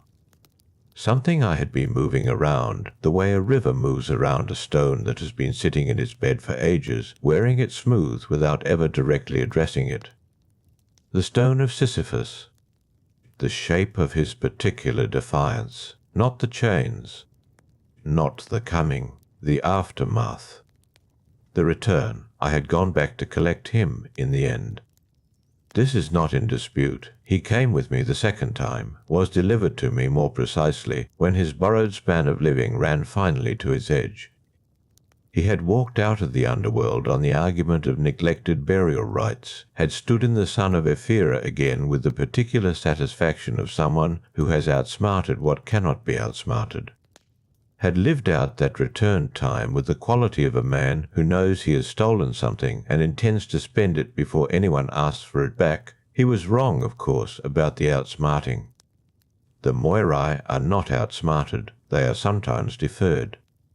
When his thread finally ended, Atropos cutting not the original measure which his cleverness had disrupted, but some later measure, some recalculation made at a level I cannot observe directly I was there. waiting with the patience that is not patience so much as the absence of its opposite. There is no impatience in me. Impatience requires the belief that time is being wasted. I have no such belief. Time is never wasted from where I stand. It is simply time running in its direction. I remember the quality of his crossing. It is distinct in my accumulation of crossings. Not smooth, not struggling exactly, not the way a Ceres arrival struggles, but resistant. He crossed with the quality of someone who had spent his entire life practicing resistance to the fact of crossing, and who found, at the actual moment, that the practice had not made the moment easier to accept, only made his particular presence in it more defined. Sisyphus was always a defined presence. The chains he had used to bind me were iron. I remember the weight and the temperature of them before Ares arrived. Iron, which is a mortal material, applied to something that is not mortal. It was not painful. Sensation in that direct form is not mine to have, but I was aware of constraint. The particular quality of not being able to move toward the places where I was needed. This is not a feeling exactly. It is a condition, a recognition of blocked function, the way a river recognizes, if rivers recognize anything, that a dam is standing in its path. The world went strange while I was chained. I thought about this afterwards, in the way I think about things. Mortals fought their wars and no one died. Wounds remained wounds. The old and the sick remained old and the sick, suspended at the edge of what should have been a crossing, unable to cross. Ares's battlefields grew quieter in a wrong way. The silences on those fields were not the silences of peace, but of process interrupted. Ares does not tolerate interruption. He came with the directness of a war god who has been deprived of war's natural conclusion. He is not gentle. He freed me with the same quality he brings to everything, efficient, forceful, not interested in the finer points of the situation. He brought Sisyphus with him. Or rather, he brought Sisyphus behind him, in the way that one brings something one has seized, without being particularly careful about how it is being held. Ares is not careful. He is effective. Sisyphus arrived in Erebus that first time with the full force of someone who had no intention of staying. The second time was different. The second time. He had already spent his argument. The burial rites story had served its function, and the function was used up. Persephone had permitted the exception, and the exception had its limits. When the thread finally reached what Atropos had measured for it, there was nothing left to bargain with. No unchained condition to point to, no neglected right to invoke. He was quiet, I remember, not peaceful. Quiet in the specific way of someone who has run their last scheme and knows it. I have carried many threads. Quiet threads and loud ones, resisting ones and willing ones. Alcestis, who was the most willing of all, who moved toward rather than away. Sisyphus, who was the least willing, who had spent a mortal life building arguments against the direction I represented. They all arrived. This is the thing I know that no mortal knows while they are living. The quiet and the loud and the resistant and the willing all arrive at the same threshold. The crossing is the crossing. What varies is the texture of the approach. Sisyphus approached his second crossing with a thread that had the texture of an argument that had finally run out of words, not acceptance. I would not call it acceptance, something adjacent. Exhaustion, perhaps. The particular exhaustion of someone who has been clever for a very long time and has discovered that cleverness has a natural length, and that length, like every other length, eventually reaches Atropos. I receive the thread with the same steadiness I receive every thread. It does not matter to me what the mortal brought with them, the resistance or the willingness, the clever or the simple. I am present.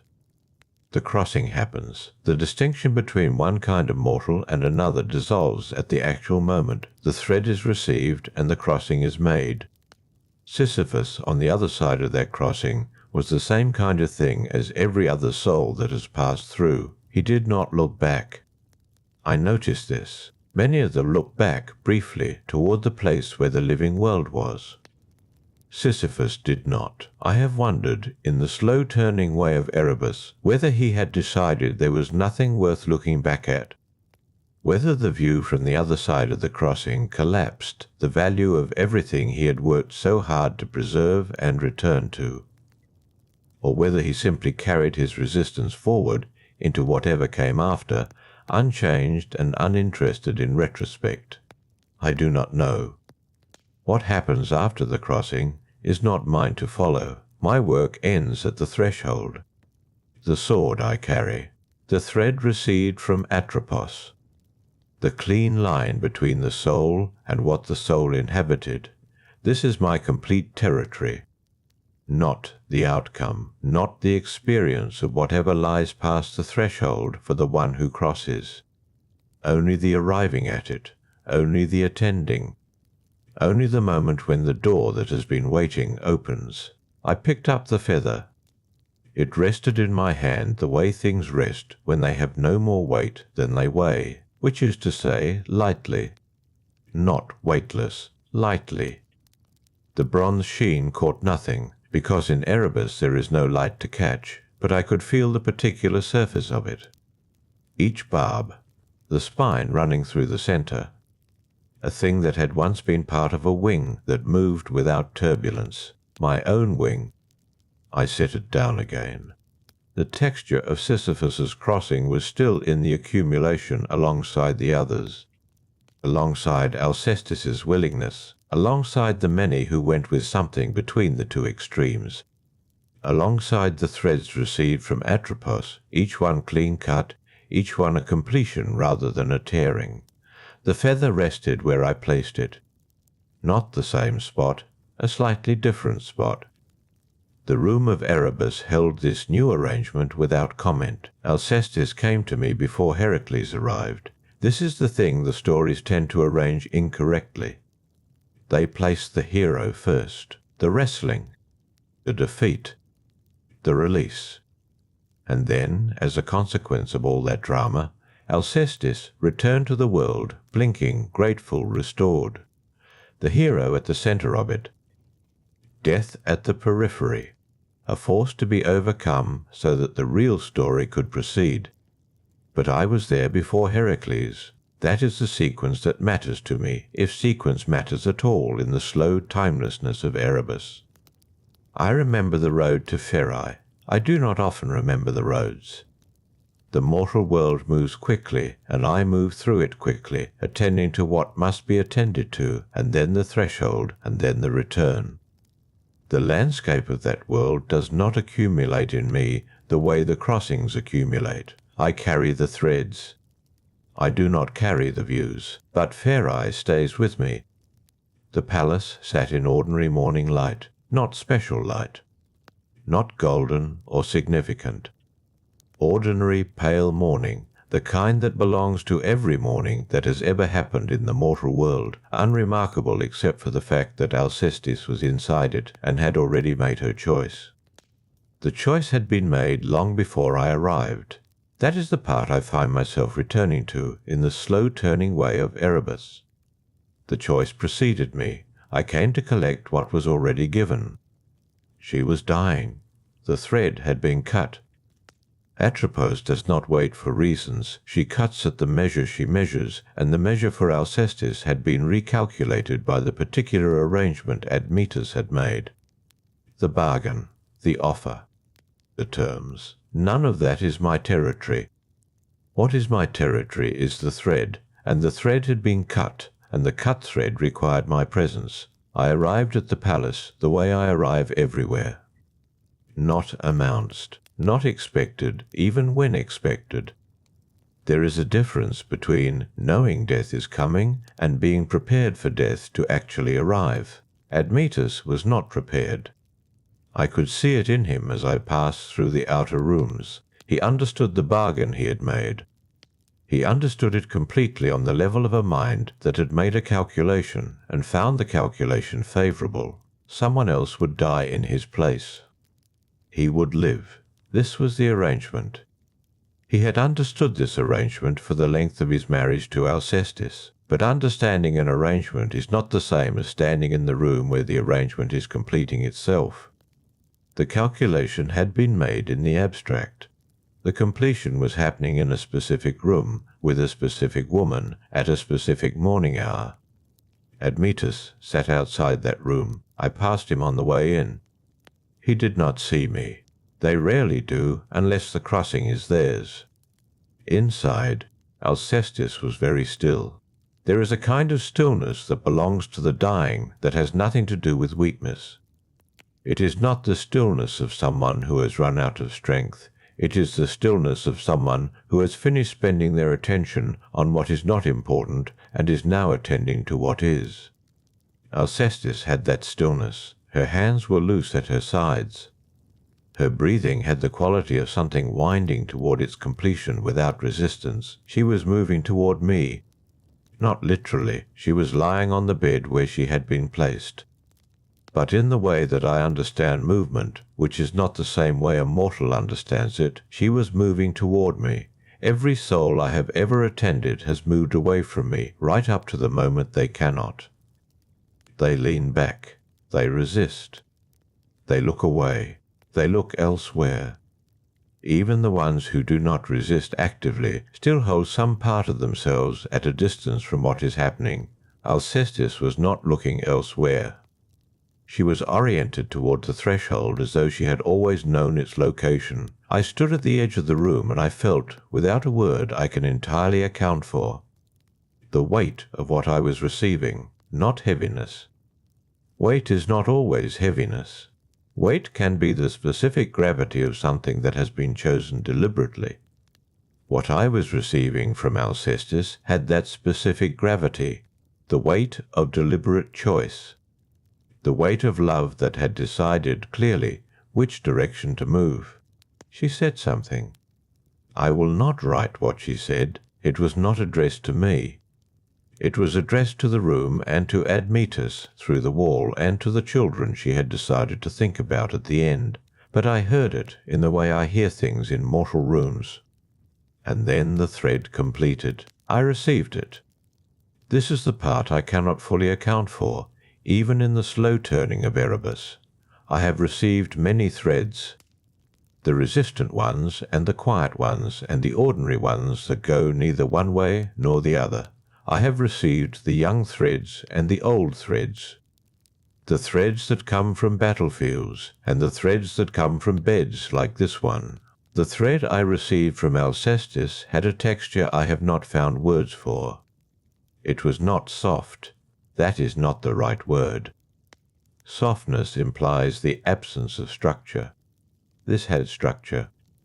It had the structure of something that had been held carefully and then placed down with care. The way a person sets down something they have carried a long way, not dropping it, not throwing it, but setting it down with the full awareness of having carried it and having arrived at the place where the carrying was finished. I held the thread. In Erebus now, the feather is on the surface where I set it, slightly different spot. The room holds that new arrangement without comment, but I remember holding the thread from Alcestis in the ordinary morning room in Phirai. I remember the weight of it, the specific gravity of deliberate giving. How I stood there longer than I usually stand, not hesitating. Hesitation is not something I do, but longer.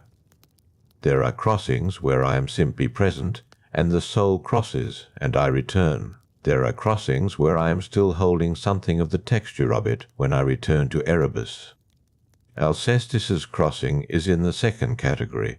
It has been in the second category since the morning in Phirai. And then Heracles arrived.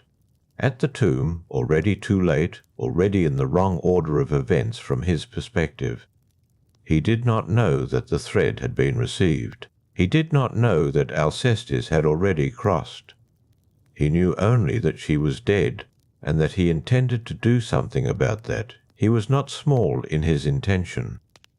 I have met Heracles at the edges of mortal and immortal territory, at the boundaries where his particular nature, Neither fully one thing nor the other makes him capable of what ordinary mortals cannot manage. He was waiting at the tomb. The tomb was cold. He was not cold. He had the specific heat of someone who is very certain of what he intends to do and has not considered the possibility of not doing it. Heracles rarely considers the possibility of not doing things. He was waiting for me to come for the burial. And I came. What happened at the tomb is not memory I hold lightly. The tomb at Pherae was cut into a low hillside at the edge of the city, the kind of hillside that accumulates wildflowers in spring without anyone planting them, small purple ones. Low to the ground, their roots finding whatever thin soil the rock allows. I arrived there in the hour before the burial preparations were complete. Heracles was already at the entrance, standing very still, which was unusual for him. Stillness is not his natural condition. He carries with him at all times a quality of compressed motion, of energy that has temporarily agreed to hold its shape, the way a river looks when you dam it. The water is not still, it is held. There is a difference. He was holding himself still at the entrance to the tomb. He had heard that Alcestis had died. He had arrived at the palace of Admetus to find a household in the first hours of grief. He had been told, and he had stood with that information in the way he stood with all information that presented him with an obstacle, not accepting it, measuring it, determining what could be done.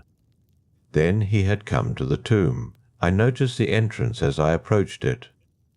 The stone at the threshold was carved with the kind of careful work that speaks to sustained grief, to someone who had made the decision to honour well rather than quickly, small repeating forms along the lintel.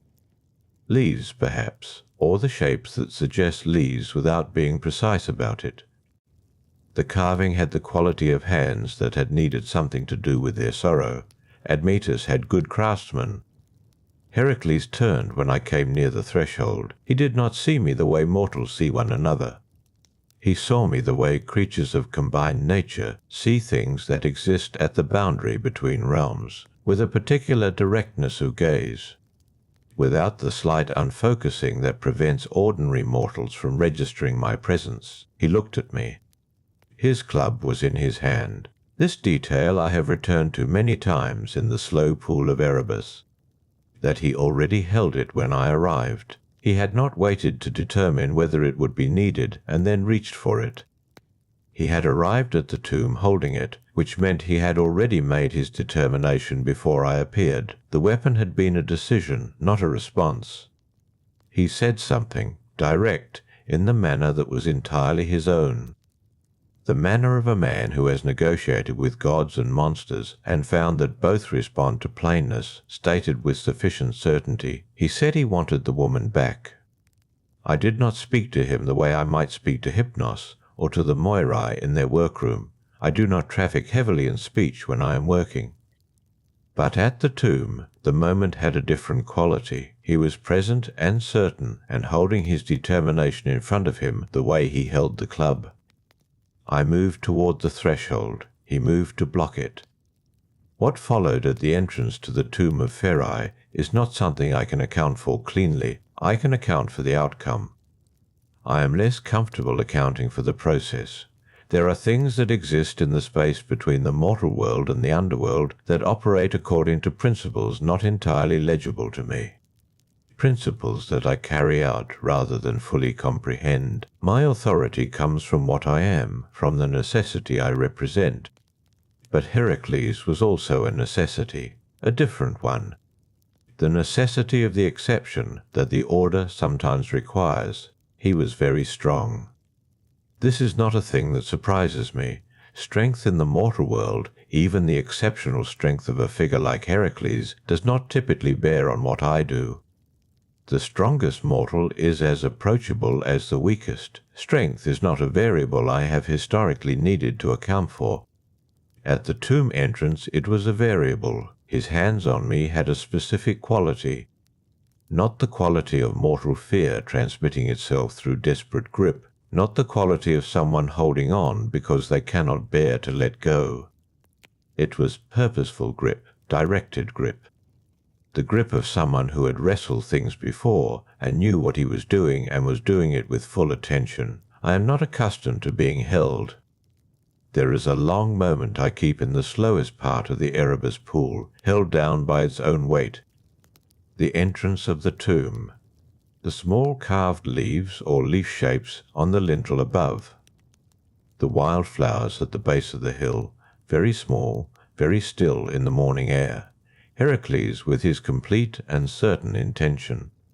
And the thread of Alcestis, which I was still carrying. The thread I had received in the palace room in the specific gravity of deliberate giving, which I had been carrying since then, across the road from the palace, through the city that was beginning its morning in the ordinary way around an extraordinary grief.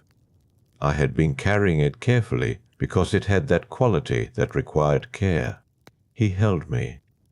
He held me with the full force of what he was, which was not nothing, which was in fact considerable, which was in fact the specific force of something that exists between human and divine, and therefore has access to pressure that purely mortal hands cannot generate. I could not move past him. This is the part I am least practiced at accounting for. Not the holding. The holding I can describe. The part where I could not move past him, where the thread I was carrying, the specific thread with its specific gravity, seemed to be subject to a different calculation than it had been in the palace room. The Moirai do not reverse themselves. Atropos cuts, and the thread is cut. This is fixed. This has always been fixed. The exceptions, the very few exceptions that exist in the long record of what I have attended, are not reversals. They are moments where the accounting reveals a different thread underneath, a second arrangement that was present all along and becomes visible only at a point of sufficient pressure. I do not know if what happened at the tomb was that. I do not know if Alcestis carried a second thread. What I know is that Heracles held me at the entrance of the tomb with complete intention, and when the moment completed itself, which it eventually did, the thread I had been carrying was no longer in my hands. The wildflowers were still at the base of the hill. The carved leaves or leaf shapes on the lintel were still there, unchanged. The morning had continued in the way mornings continue, without commenting on what had occurred in front of the stone entrance. A bird moved through the air above the hillside, briefly, and then was gone. I stood at the threshold. Heracles stood opposite me, still holding his club, still with that quality of compressed and purposeful heat, but something in him had changed slightly. Not the certainty. The certainty was intact. Something underneath the certainty, something quieter, that had registered the weight of what the thread had been when I was holding it. He had felt it too. The specific gravity of deliberate choice. Even in the wresting of it from my hands, he had felt what he was handling.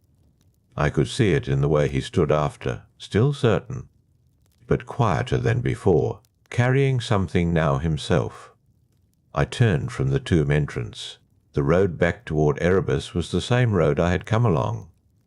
The same outlying houses, the same smell of bread in clay ovens, the same dogs at doorways, the same unremarkable quality of a farming road on an ordinary morning. I walked it without the thread. The road from the tomb to the gate of Pherai was perhaps 400 steps. I counted them once in the way one counts things that do not need counting, simply to have the counting to attend to. 400 steps without the thread. It was not painful. I want to be precise about this. I have no category for pain as mortals carry it, the specific burning weight of loss that settles in the chest and does not easily lift. What I had instead was a kind of altered orientation. The weight I had been carrying was gone, and the absence of that weight produced a new kind of awareness. The way a scale registers the removal of something placed upon it, not pain. Recognition. I had arrived in Pherai carrying the thread of a queen who had chosen. I left without it. These two facts existed beside each other in a particular relation that I turned over during the walk back to the gate. The morning continued around me. A woman was drawing water from a stone basin near the road. 2 men were walking with a cart loaded with early vegetables. The city was alive in the way cities are alive at that hour, before the full heat, when the work is fresh and the day still carries its potential forward. None of them could see me clearly. The usual quality of mortal perception applied. I moved among them as I always move, present but unaccounted for. The thing in the corner of the eye that the eye does not pursue. I did not look back at the hill. I have thought about that since, why I did not look back. It was not deliberate avoidance. It was something more like the completion of a motion that had its own direction. I was walking away from the tomb, and looking back would have required inserting myself into what was happening there as a spectator, which I was not. I had been a participant. The participation had ended. Walking away was what came after. At the gate of Pherai I paused. Not because I needed to pause, because the gate had that quality that thresholds sometimes carry. The boundary between one thing and another made visible in stone. I have always noticed thresholds. They are, in a manner of speaking, my primary concern. This threshold I noticed differently. Pherai behind me, the road to Erebus ahead, the ordinary morning in both directions. I thought of Alcestis in the tomb that was cut into the low hillside with careful craft, the leaf shapes on the lintel repeated at intervals with attention. Someone had built that tomb with care, had understood that the place where a life ends deserves a certain quality of making. She had been inside it. And now the thread I had been carrying was not in my hands. What this meant for the inside of the tomb, I had not stayed to observe. This was not evasion.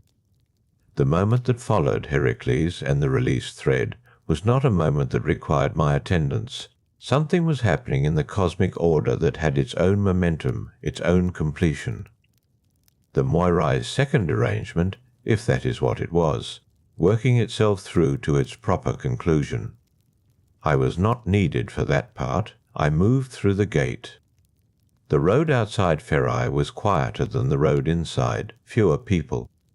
The farms at the city's edge, already at their work, but spread apart in the way farmland spreads. Olive trees. A low stone wall following the curve of a field. A dog sleeping in the shade of the wall, untroubled by anything. The smell of bread from the city still reached the road for a while.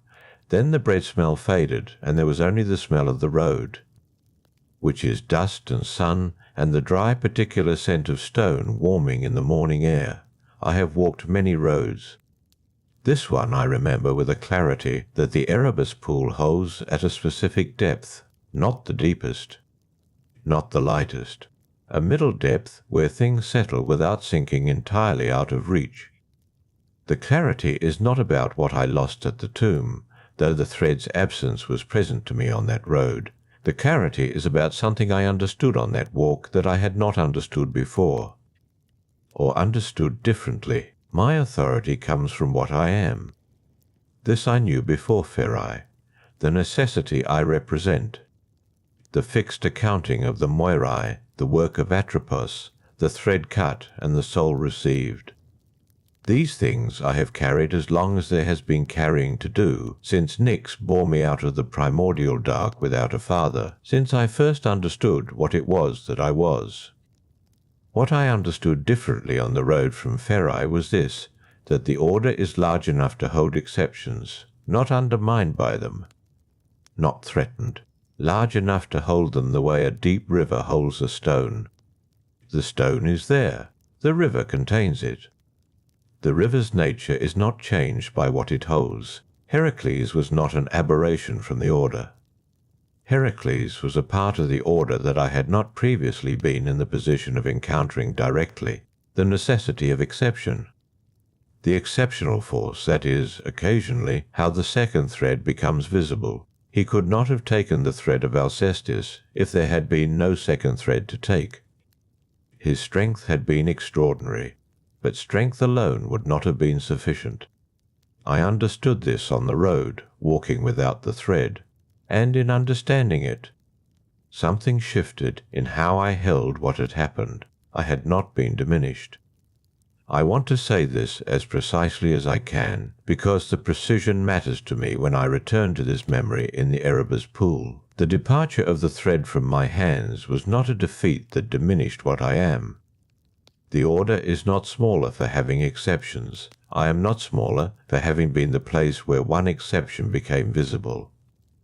The road curved through a low valley.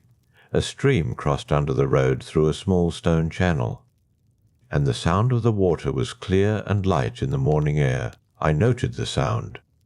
The water moving over smooth stone, the reed grass at the stream's edge, thin and upright. Then the stream was behind me.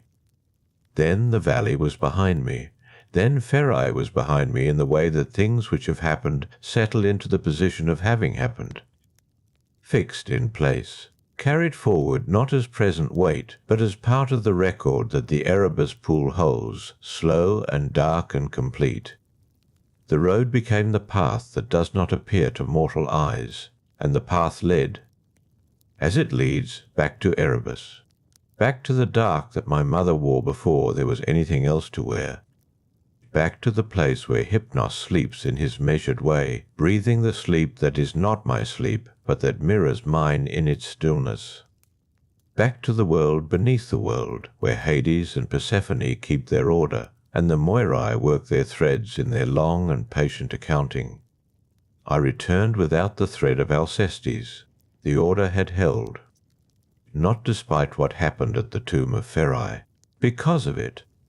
Because the order that governs what I do is wide enough to include the moment when Heracles stood at the threshold with his club and his certain grip and the full weight of what exists between mortal and divine. Wide enough to include the queen who had chosen, who had walked toward me in the palace room with the deliberate gravity of someone who had decided, whose thread, it turned out, was not only what it appeared to be when I received it. I folded my dark wings when I crossed into Erebus. The pool settled around the memory of the road, the wildflowers at the base of the hill, the leaf shapes on the lintel, the weight of the thread in my hands on the walk toward the tomb, the absence of that weight on the walk away. The order held. That is what the ascension is, for something like me, not a rising above. A settling into the full width of what I am, a recognition that the work I carry is not diminished by what it holds, but made complete by it. The Erebus pool received the memory. The dark was still. The memory the pool held next was not from Erebus. It was from a different dark entirely. Open air and height and wind against my wings, the sea far below us, catching the last of the light. I find that my mind moves there now.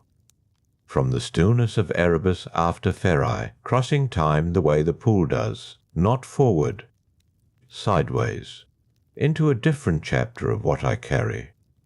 The journey to Lycia. It surfaces when the dark is very still, when Hypnos breathes beside me in his long, measured way, and the sound of his breathing is the only sound in Erebus. I surface the memory then, not because I seek it, but because the pool offers it at those particular moments, as though the stillness recognizes something in that night. The shared task, the body between us, the long arc of sky over the Aegean. Hypnos had come to me in Erebus with word from Zeus. I remember the way he moved when he carried a divine command. There was a different quality to his stillness.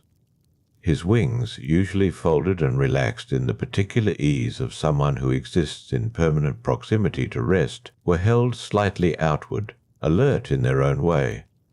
Sarpedon, he said. That was all he needed to say. I knew the name. I know all the names, in the way that I know the threads before Atropos cuts them. Sarpedon, son of Zeus and the mortal Laodamia, king of Lycia. A fighter of such clarity and force that even the war at Troy had not seen many like him. I had known his thread's particular weight from the moment Atropos measured it. These things are present to me the way the edges of a room are present to someone who has stood in it long enough. He had fallen to Patroclus on the plain outside the city walls. Zeus had watched his son fall. That is what I held in mind as Hypnos, and I rose together from Erebus and moved upward through the dark toward the surface of the world. The grief of a father who is also a god, who had felt the moment of Sarpedon's death with the particular sorrow of a being who can see every thread and cannot cut them differently, who had wept, it was said, tears of blood onto the earth before Troy. Zeus feared to anger our mother. Nix. But even without that fear, I do not think Zeus would have asked me to prevent what happened on the plain. He understood the order well enough. What he asked instead was this, that Sarpedon not be left where he fell, that the body of his son be carried home to Lycia, that death and sleep together bear the fallen king across the water with the care that his life had warranted. This I could do. We rose through the dark in the hour before any light appears. Below us the land flattened and then opened into the sea.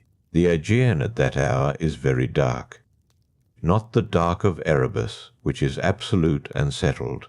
The dark of the sea at night has movement in it.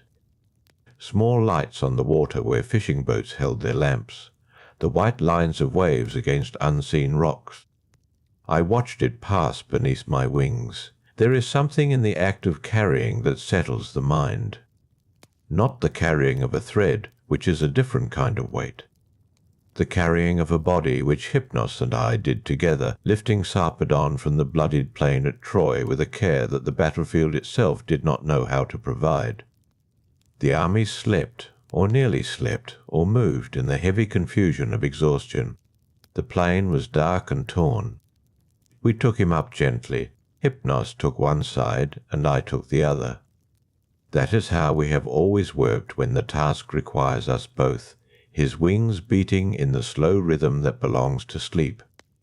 My own wings, darker, broader, moving in the particular cadence I use when I am not in haste. We did not speak. There was no need for speech on that crossing. The task was clear, and the direction was clear, and between us, in the carried weight of the king of Lycia, there was already a kind of communication. Hypnos and I have been beside each other since before the world had the shape it carries now, since Nyx drew us both out of the primordial dark and set us beside each other in the place beneath all things. We know each other's rhythm the way water knows the contour of the vessel it fills. The islands moved below us. I noted them as I note all things that pass through a task, not with the attention of someone who lingers, but with the particular awareness that comes from moving through the world at height. The dark shapes of islands sitting in darker water, a hillside with goat bells just audible at altitude, a thin silver sound rising and then lost in the wind. Sarpedon's weight was not heavy between us. It was simply present. The particular weight of a body that has completed its time in the world. I know that weight in a way that belongs only to me. The difference between living weight and this weight, not less. A different kind of whole. Zeus had asked for gentleness. We gave him what we could give. The coast of Lycia appeared before the light changed. I could see it before Hypnos noticed, the dark mass of land thickening at the horizon. The mountains there are different from the mountains of the Greek mainland, higher and more abrupt, rising directly from the water in places, the stone pale even in darkness. We descended slowly, not as I descend alone, which is direct and purposeful and draws no attention from the world beneath. This descent was slower, Hypnos and I adjusting the angle together, the body between us held level.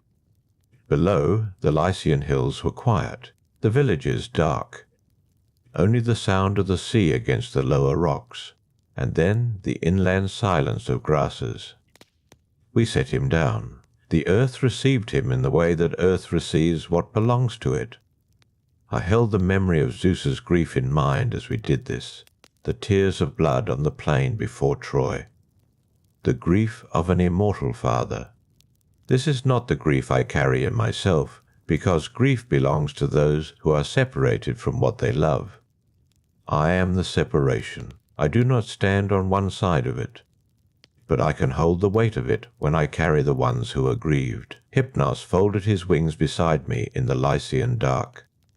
We stood for a moment in the stillness of the hills with the task completed between us, Sarpedon on the earth of his homeland, the sky beginning, very faintly, to differ from the dark, the first indistinguishable change that comes long before any light is visible. Then we rose. Back across the Aegean, back through the layers of dark toward the path that does not appear to mortal eyes. Back toward Erebus, where the pool held this moment in the way it holds all of them. Not the deepest depth, not the lightest.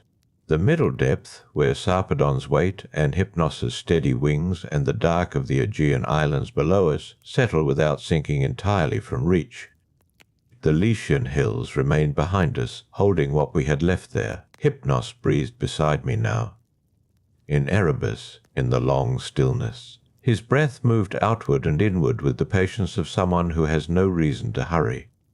I listened to it. The pool was still. Pindar knew something about me that most do not think to articulate. He wrote that I am the one force even the gods cannot permanently overturn.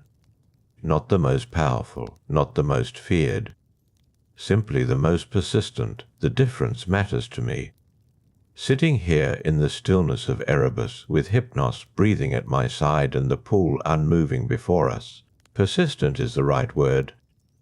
Heracles overpowered me at the tomb in Pherae. His hands found my arms in the dark, and he was stronger than I expected a mortal to be, though he was more than mortal.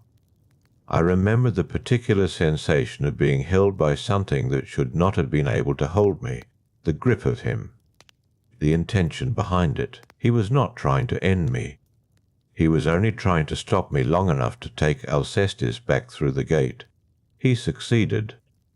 I have turned that moment over many times in the stillness between tasks, not with anger, which is not a feeling I carry in the way mortals carry it, not with humiliation, though gods have their versions of that particular weight. I have turned it over because it tells me something true about the shape of what I am. Heracles created an exception. Sisyphus created two. Neither of them created an ending. This is the distinction Pindar understood. The exceptions exist. They are real. Alcestis returned to Admetus. Sisyphus walked back through the gate of the underworld on his own clever feet and returned to the warm air of Ephyra. These things happened. They are held in the pool like everything else, at whatever depth belongs to them. But the exceptions do not accumulate. There is no version of the world where the exceptions become the pattern. One Heracles, one Alcestis, one Sisyphus, who in the end was delivered to Hades as completely as any soul I have ever carried quietly from a sickbed or a quiet hillside. The cunning of Sisyphus did not alter the direction of things. It delayed, it made noise. It disrupted the order of battlefields for the length of his chaining, which I remember as a particular kind of silence, strange and wrong in the way of a river that has stopped moving. Ares noticed before anyone else. He noticed because his battlefields stopped producing what battlefields are made to produce. The soldiers fell and did not pass. The wounded lingered in a state that had no name. Ares, who is not patient by nature, was made furious by the incorrectness of it. He came to Ephyra himself to undo what Sisyphus had done. I do not resent Ares for that. He freed me for his own reasons. But the freeing was correct regardless of the reason behind it. That is something I have understood for a long time. The correctness of a thing does not depend on the motive of the one who enacts it. The world needs the separation I provide. Not because anyone decided it should, because that is what the cosmos is built around, the boundary between mortal life and everything that lies beyond it. Hypnos shifted slightly beside me, not waking.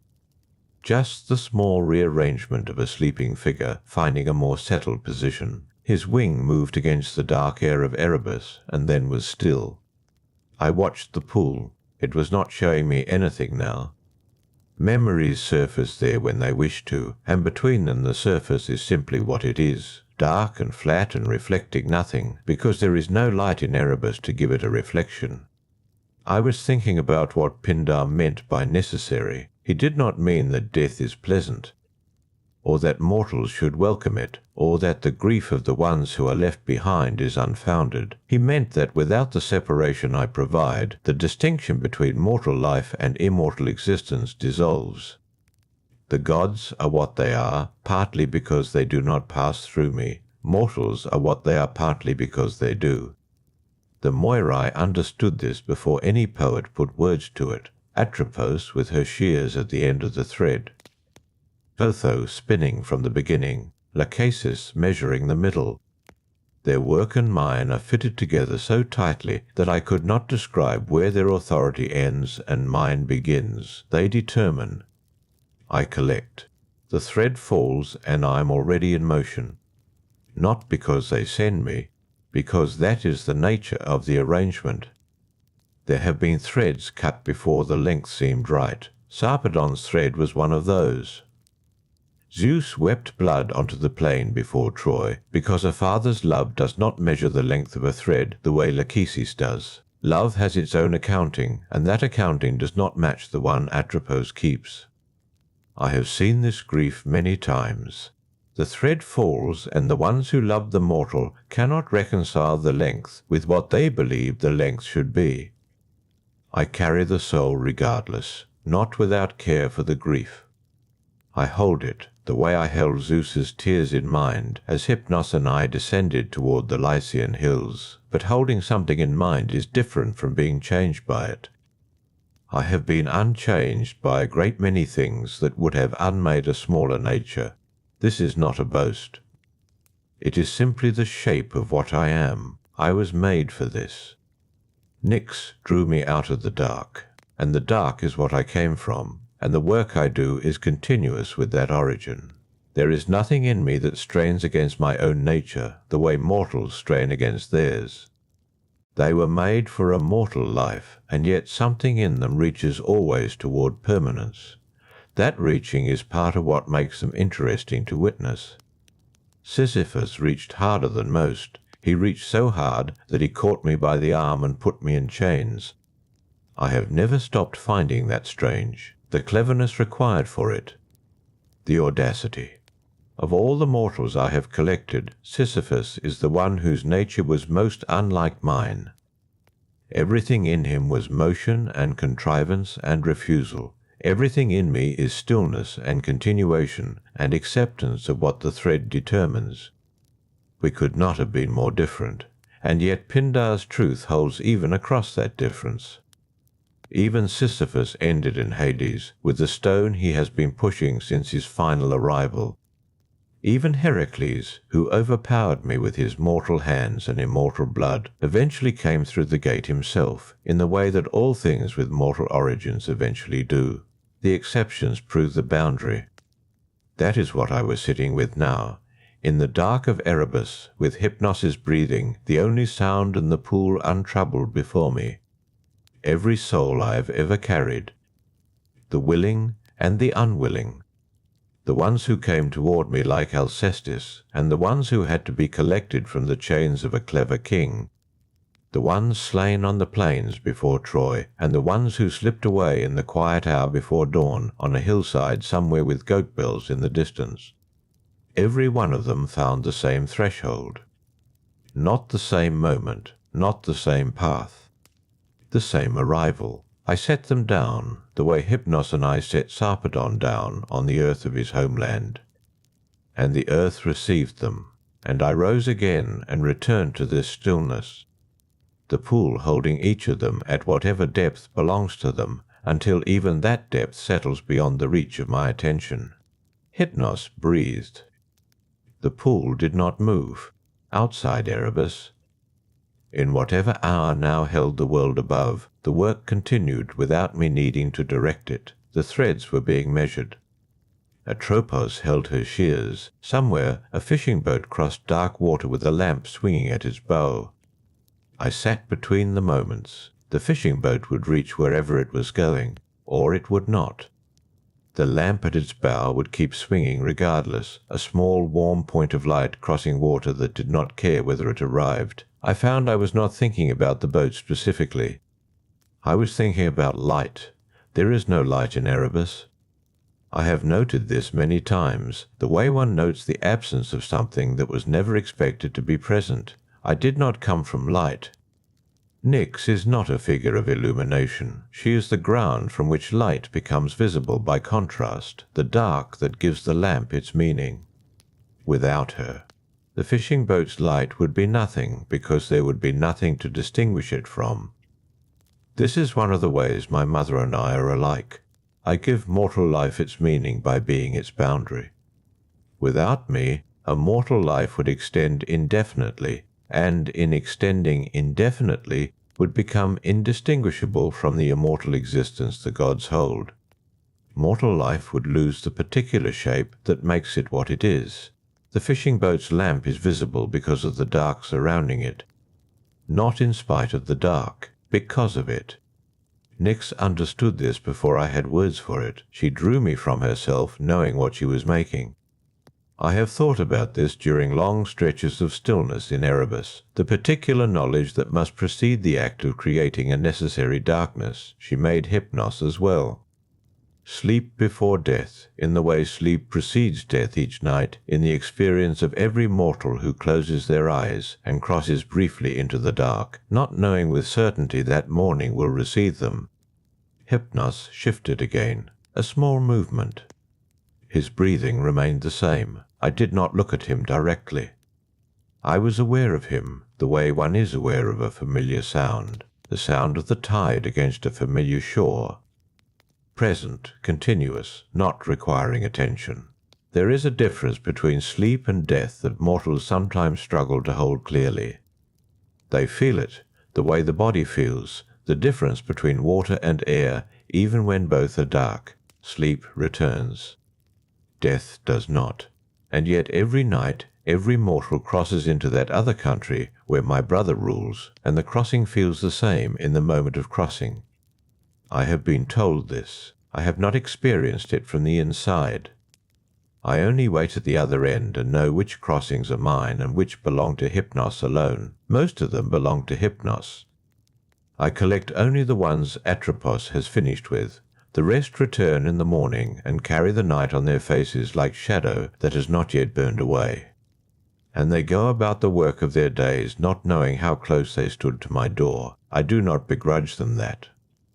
The not knowing seems to be part of what they need in order to continue. If they stood each morning at the edge of my threshold and looked clearly at the distance they had travelled in the night, I think the ordinary tasks of a mortal day would become impossible to perform. The fishing boat's lamp would stay in harbour. The fishermen would sit on the dock and look at the water and not go out.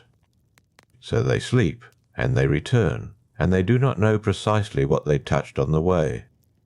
This is one of the gifts my brother gives without naming it as a gift. I thought about gifts. I do not give them exactly. What I give is not a gift in the way mortals use the word. A gift is given with an expectation of gratitude, or at least without reluctance on the part of the receiver. What I give is received without that warmth. Alcestis came toward me willingly, and that remains rare enough that I still return to it in memory. Most come without wanting to. Most are given over by the thread rather than by any wish of their own. And yet there is something in the moment of arrival that has no name, I know. When I set a soul down at the threshold, and the threshold receives it.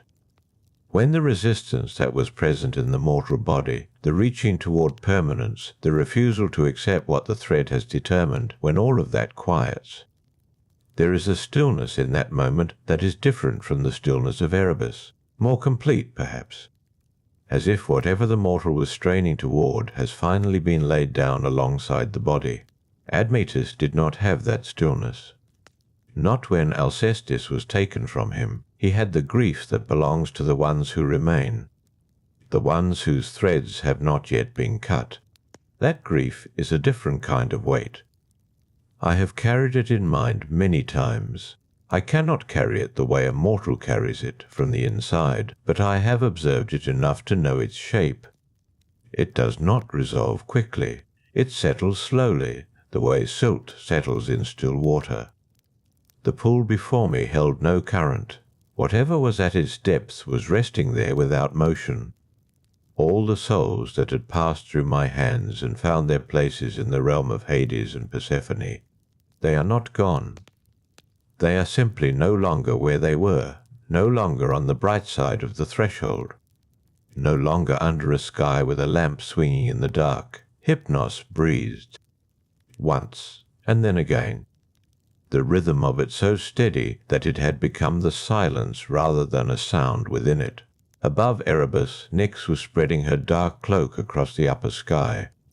I could not see this from here. I knew it, the way a root knows rain. The particular quality of the dark in Erebus changes when my mother moves through the world above.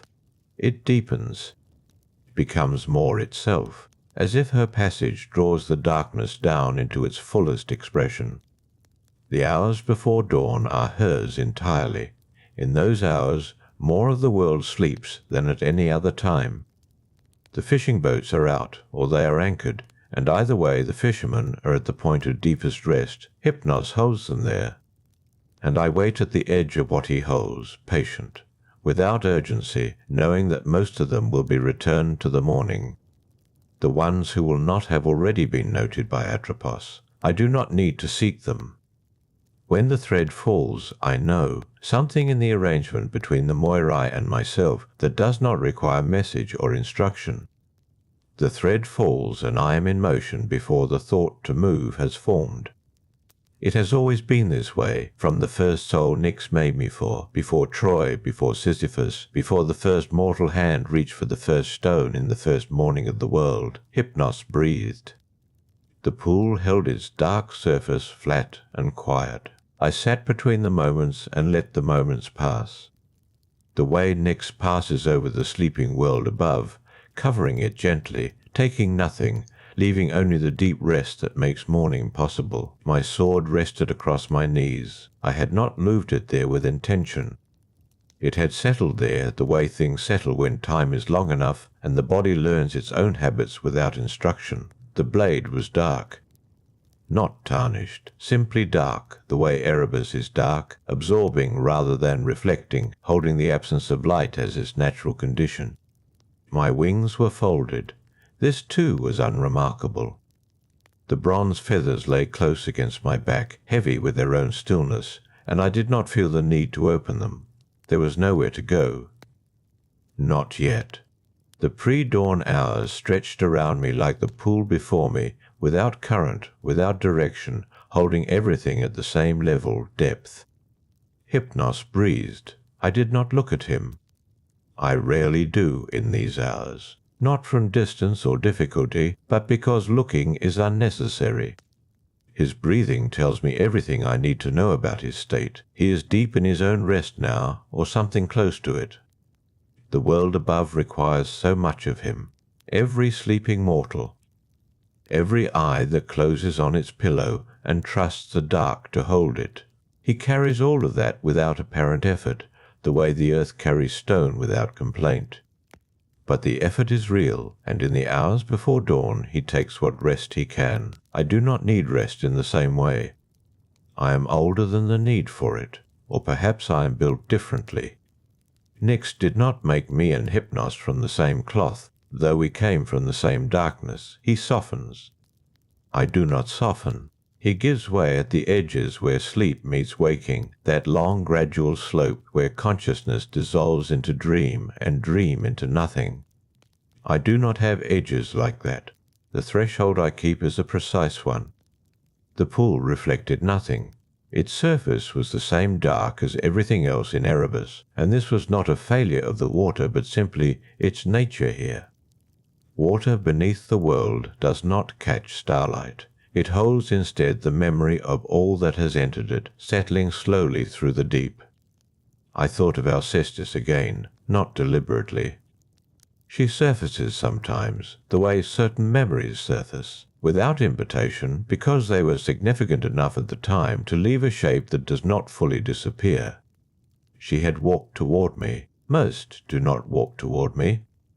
Most are drawn past me the way a current draws a leaf, without the leaf having chosen the direction. Alcestis chose. She crossed her own threshold with her feet deliberate and her face composed, and she arrived at mine without the resistance I had grown familiar with. That composure of hers. Not empty, not numb. Something more considered than either of those. She had weighed what she was doing and found the balance acceptable, and the weighing was visible in how she moved. Heracles took her back. I know this.